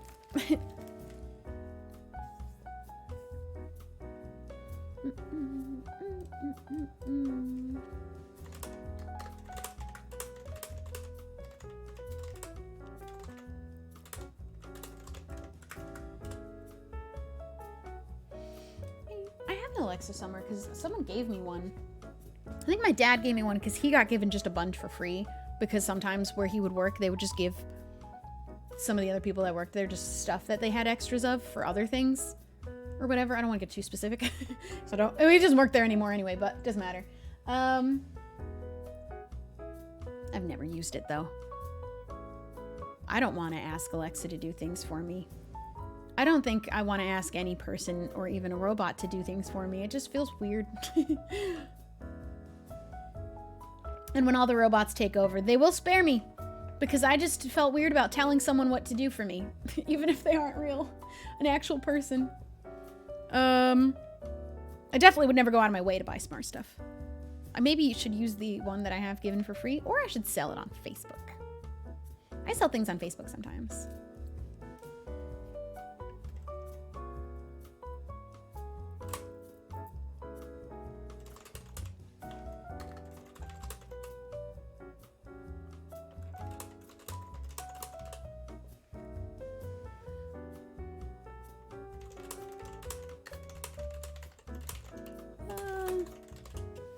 I love my new keys.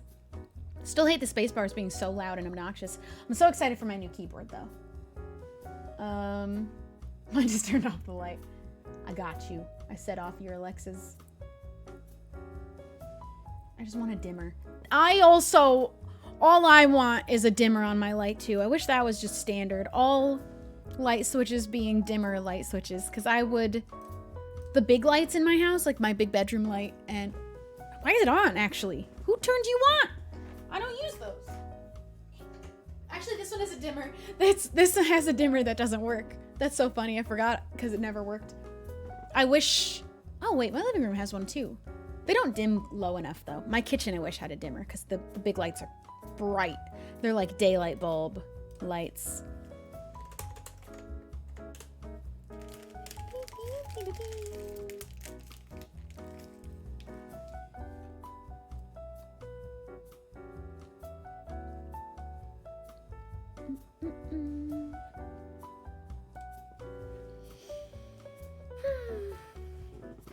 I put in Wi-Fi bulbs.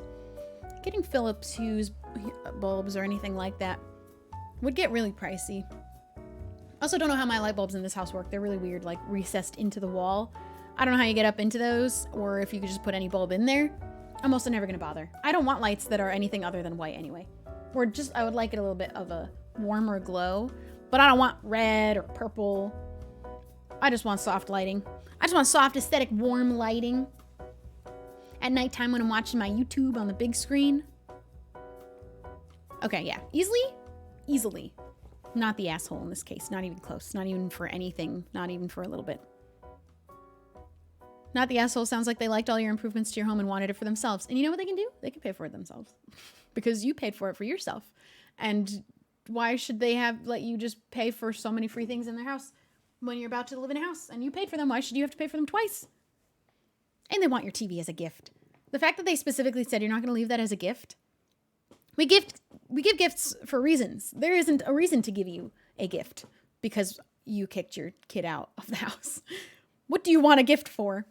You're welcome for letting you live here, and you had to pay us rent, though.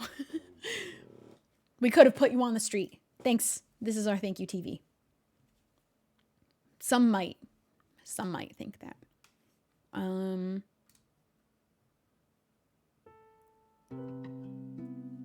I gotta get another jazz playlist. We listened to that one twice. I think I'll read one or two more. Actually, should we check on... Are the streets okay? Probably not.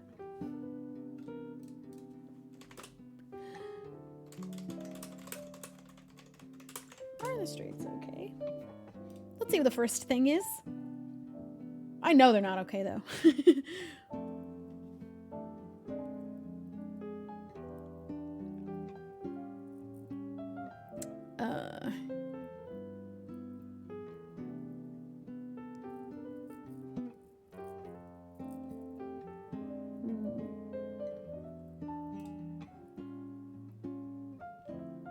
I don't understand. POV, he said goodnight an hour ago, but you've been watching him play the game from the new bottle of cologne you bought him. It's a girlfriend that put a camera in a bottle of cologne that she bought for her boyfriend so that she could spy on him in his house. Oh dear God, don't. You shouldn't be together. You shouldn't be together. Also, he's allowed to say goodnight to you and then go play a video game. They don't need to go immediately to bed. Sometimes they just want to go and play a video game, but they said goodnight to you because that's the end of their night talking to you. The rest of their night might be playing the video game before bed. Don't spy on people. They're not okay. They're not okay. Who does this? Somebody just in the comments, that's illegal, bro. I think that is illegal.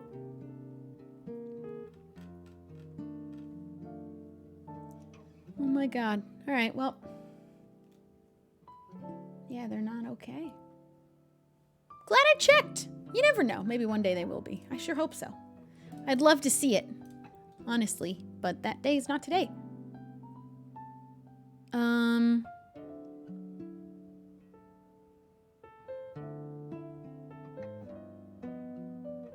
I'm still scrolling. I hate it. Why am I even doing this? Why do we even come here ever?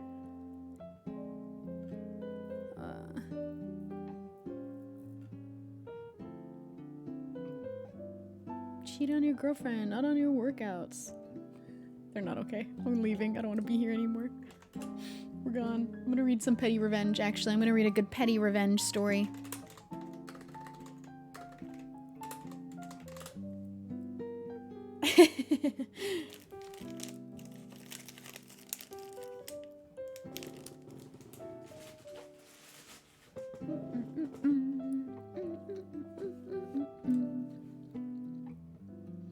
You just ate 12 waffles? Where'd you get that many waffles from? Where'd those come from?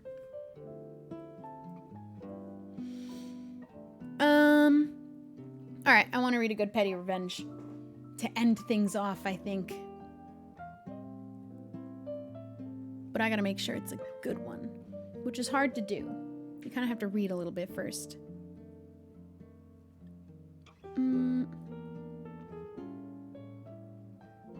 I took all the toilet paper.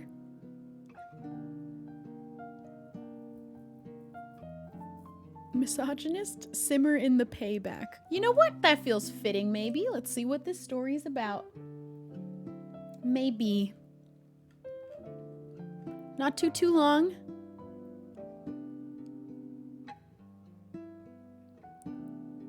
Okay. About 2 years ago, I was in a government agency class. I, 45 female, was the head of an agency. In my field, there were usually only about 10% women. It was also a class that someone at my level should have taken many years prior. But old supervisors wouldn't approve it. So I was in the class with mostly first-line supervisors.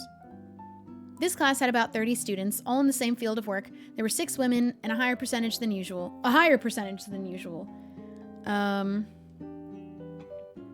Half of the women were upper management too, but not agency heads. We were split up by tables, 5 students per table. We were assigned our seating for the week-long class. I don't understand what this class is even about still. I was late to the second day of class. The main instructor, 62 male, didn't let me live it down all week and practically brought it up after every break and each morning. Ew. I could tell he was a narcissistic ego jerk. Dealt with plenty of such personalities in my 25 years in this field. He made lame jokes as often as he could about my tardiness, and I knew it was because of my rank. No jokes about the men who were late all the time. Well, then. Well, then. I didn't say anything back and shrugged it off because it's not in my nature to take bait. I also knew he would just twist it publicly because of my rank. Yeah, not worth the energy. Not worth it. Throughout the week, he also targeted 2 of the management females who sat at the front of the class. He often made jokes about their size, age, or whatever. Ew! Ew. Was he making jokes about age? That's suspicious. What kind of jokes are you making? Didn't do anything nearly this bad to the men. When he would make jokes about me or the women, I often saw some of the men look around awkwardly. I'm guessing they didn't like it, but of course they said nothing. I think a lot of times people don't realize how much power another dude just being like, that wasn't funny, that was ugly. That was ugly behavior. And we all think so. Sometimes they need to hear another guy say it, sadly, because that's who they listen to sometimes. And there's a lot of power in doing that. As soon as if all the men are uncomfortable too, oh no.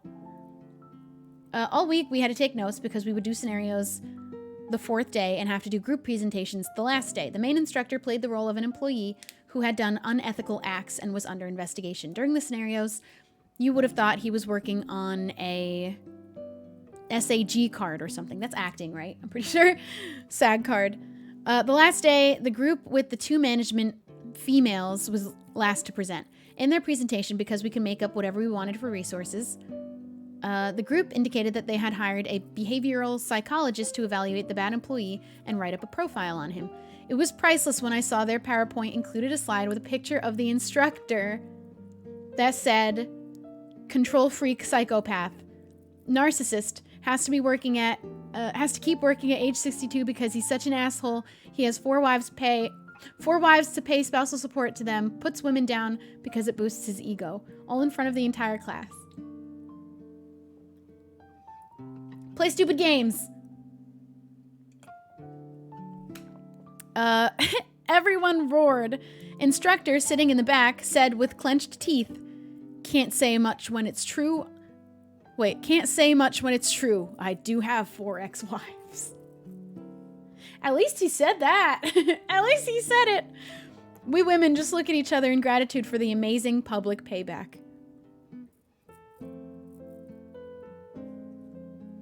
Play stupid games.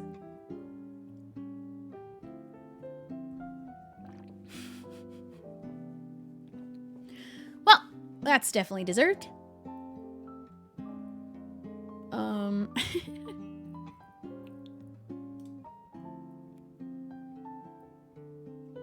Somebody said, huh, I wonder why so many exes. So many of them didn't work out, I wonder why. I like reading Petty Revenge. Let's read one more. That was a good one. Let's read one more good one.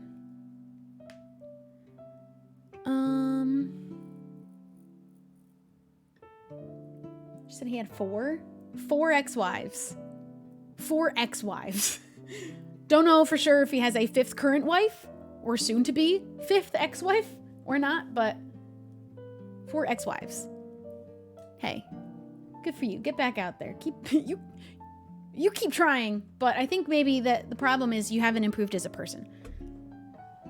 It might be that what's needed here is that you need to improve as a person first. And then get back out there and keep trying. Maybe one of them will work out if you actually worked on yourself first. Why did 4 different women marry him? Who knows? Sometimes you don't find out till it's too late how bad people can be. Or till something specific happens, a certain situation. But yep. All right. What do we do? What do we read?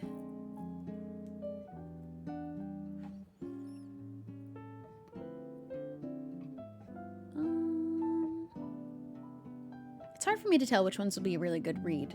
With Am I the Assholes, you kind of get an idea a little bit from a quick read and the title. These ones, I don't know what to make of some of them.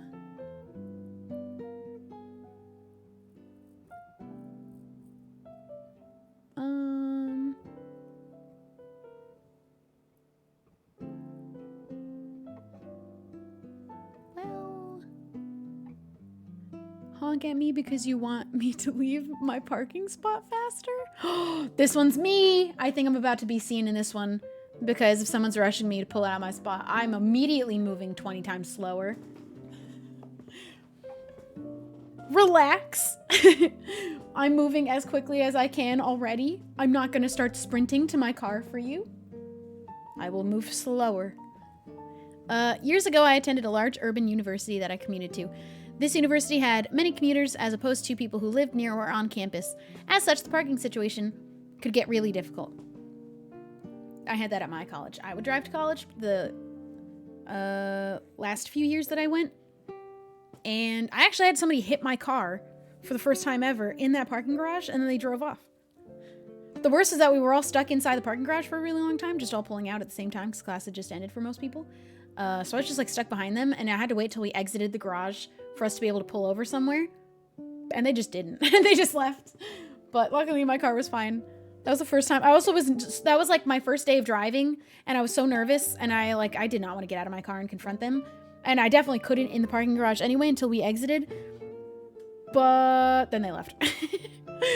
And then they were gone. And I was like, I followed them for a little bit as far as I could until I couldn't anymore. But I was like, are we pulling over somewhere or what's happening? And then they were gone. So, yeah, I know that situation.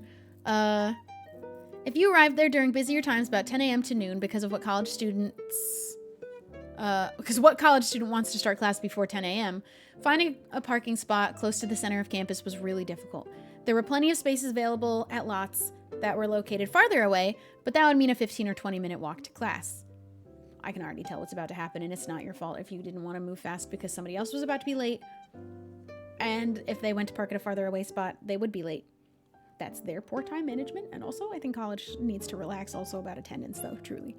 My first class of the day, however, was at 8 a.m. So I could drive right into the main parking deck near the center of campus and have my pick of spots. By the time I would leave campus, the parking deck would be full of packed students driving like maniacs through the park. Yeah, they do. They do drive like maniacs when they are going to college. So that definitely checks out to me. Trying to find a parking spot in a very full deck and hoping to get lucky that they'd see someone pulling out and be able to snag that spot. It was really chaotic. Typically, I would return to my car, get in, and carefully pull out into the madness and drive home. But one day, another driver was stalking me on my walk to my car, and then watching me get in when they decided that I wasn't leaving fast enough. So they honked their horn at me and made a rude gesture. See, it's okay that they saw you go into your car in this like center parking lot and were like, oh, this is great timing. I'm here. Let me just wait for them calmly, patiently. But then don't honk at them. Just let them leave. They're moving as fast as they want to. That is definitely how you get somebody to move even slower, because you just gotta calm down, relax. I would move immediately slower. As a result of that, I suddenly realized that my washer fluid needed oh no. Oh wow. My window washer fluid needed to be topped off, and I had better check my oil. I deliberately walked to the back of the car, opened the hatch, got out my spare bottle of washer fluid and a paper towel, popped the hood, and carefully filled the washer reservoir and checked my oil. I didn't expect that. I would have just moved a little slower. I would have taken a little longer to leave. I would not have even thought about popping the whole hood and being like, oh, I'm gonna be here a while. I have to check my oil. Don't actually even plan on leaving anytime soon. I just came out to do that and I'm going back in. So you wasted your time. The idiot that had honked at me drove off in rage. Then the guy that was stuck behind the rage driver was laughing and gave me plenty of room to pull out of my spot and then pulled into the new, now vacant parking spot. Most satisfying petty revenge ever. That's deserved. You're not the asshole. But you need to honk at somebody they're already leaving. They're going to be gone in seconds. Just wait. Honking is an unnecessary move. And then a rude gesture, which I can only imagine what that might have been. There's not a whole lot of rude gestures you can make at a person. But I would not have thought about popping the hood, pouring in some new window washer fluid, checking the oil. do whatever. Just sometimes I just decide to rearrange my trunk. Maybe I decide to do that. I'm going to think about this the next time if this ever happens. I don't think this will ever happen to me again. I don't go to college. Don't plan on going back. Honking in a parking deck? So loud. I don't think they were in a parking deck. They said that they were in a center of campus parking spot, not one of the parking garages. But true, and so many people do honk in parking garages. And it's so loud. And almost always unnecessary. We can't... It's almost always when there's traffic, and it's like, no one can move anywhere. Nothing is going to change because you honked your horn. No one's going to suddenly be like, oh, you're right. I just decided to stop for no good reason. I just hit this again. Yeah, no. Honk at me? Okay, fool, we're dying here. How about that? I live here now. I'm never moving my car. Actually, when I get a really good spot outside my apartment, because I don't have parking, I have to do street parking, I don't move my car if I can help it for days until it comes around to the day of the week where you do have to move your car. Eventually that day comes. But if I get a good spot, I do live there now until that day of the week comes around where I'm parked says, please don't be parked here during this time. And the ones that honk are always the ones who won't park in an open slot that's 3 spaces further away, or won't pull over to one side while they wait so others can still get through. Sometimes there isn't always enough room for that, but true. True. A lot of people just don't give room for people when there is plenty. They just take up on both sides. They're in the middle waiting for their spot because I think people get paranoid someone's going to steal it, but like no one's doing that. It's in movies all the time, but who's actually speeding up to like cut somebody off and steal their spot? I've never seen that actually happen in real life. I'm sure maybe it has, but I've never seen anyone actually do it or even attempt it. You run so many risks doing that. How many cars you might hit in the process? The one you're trying to cut off, the one you're trying to park, either of the two that you're trying to park next to when you rush in and sneak and steal a spot. I've never seen it happen. Who's actually out here trying to do that? What's wrong with you? What are you doing? My car's been towed at least 5 times. What are you doing with your car? I've gotten parking tickets. I keep getting parking tickets by accident because I keep forgetting to move my car. But never had my car towed. Where'd you put that thing? That only happens when you put it somewhere it wasn't supposed to be. Hi, Star! Do you want to come up?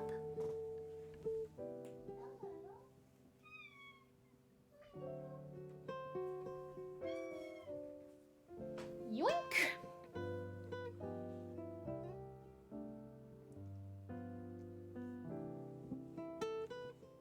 Why do you not want to stay? She doesn't want to stay.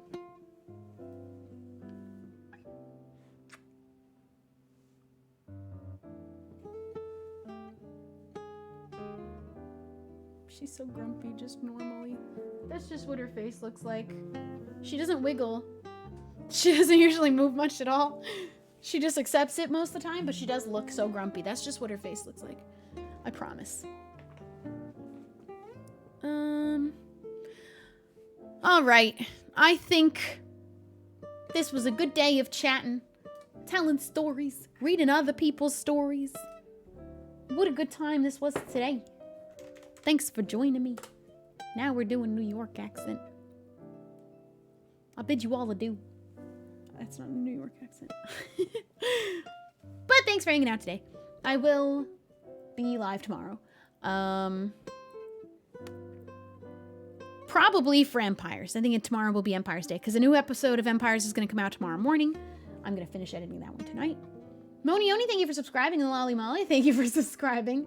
Esme, thank you for the 100 bits. Sloth, thank you for the Prime. Into Rays, thank you for the Prime. I'm going to send you guys off. I'm going to have you guys raid. I'm going to have you guys raid Ethan. He's chatting. He's celebrating 10 years of being on YouTube today. So go be the absolute nicest people in the chat. If you don't know the rules, ask mods. Don't break them by accident. And go bring your good vibes. And thank you for your good vibes here today. Thanks for joining and chatting and hanging out. Always a pleasure. Appreciate you guys just showing up and being here. Thank you everyone who subbed. Thank you everyone who sent bits. And just having always the best vibes. I'll probably be playing Empires tomorrow. I want to build my geode lake, I think, tomorrow. And we'll have the upload up 10:30 a.m. PST. Don't miss it, because then I'll probably be live around noonish. Wait, no! No! Before you leave! I will be live late tomorrow because I'm getting my 3 extensions removed in the morning. I will not be live at noon, but you'll have even more time to watch the YouTube video. I don't know what time I'll be live. It depends what time I get home. It's a very far away place that I have to drive to, and I don't know how long. I think it's just going to take, honestly, like 20 minutes to pull them out. But, yeah. See you tomorrow. Bye!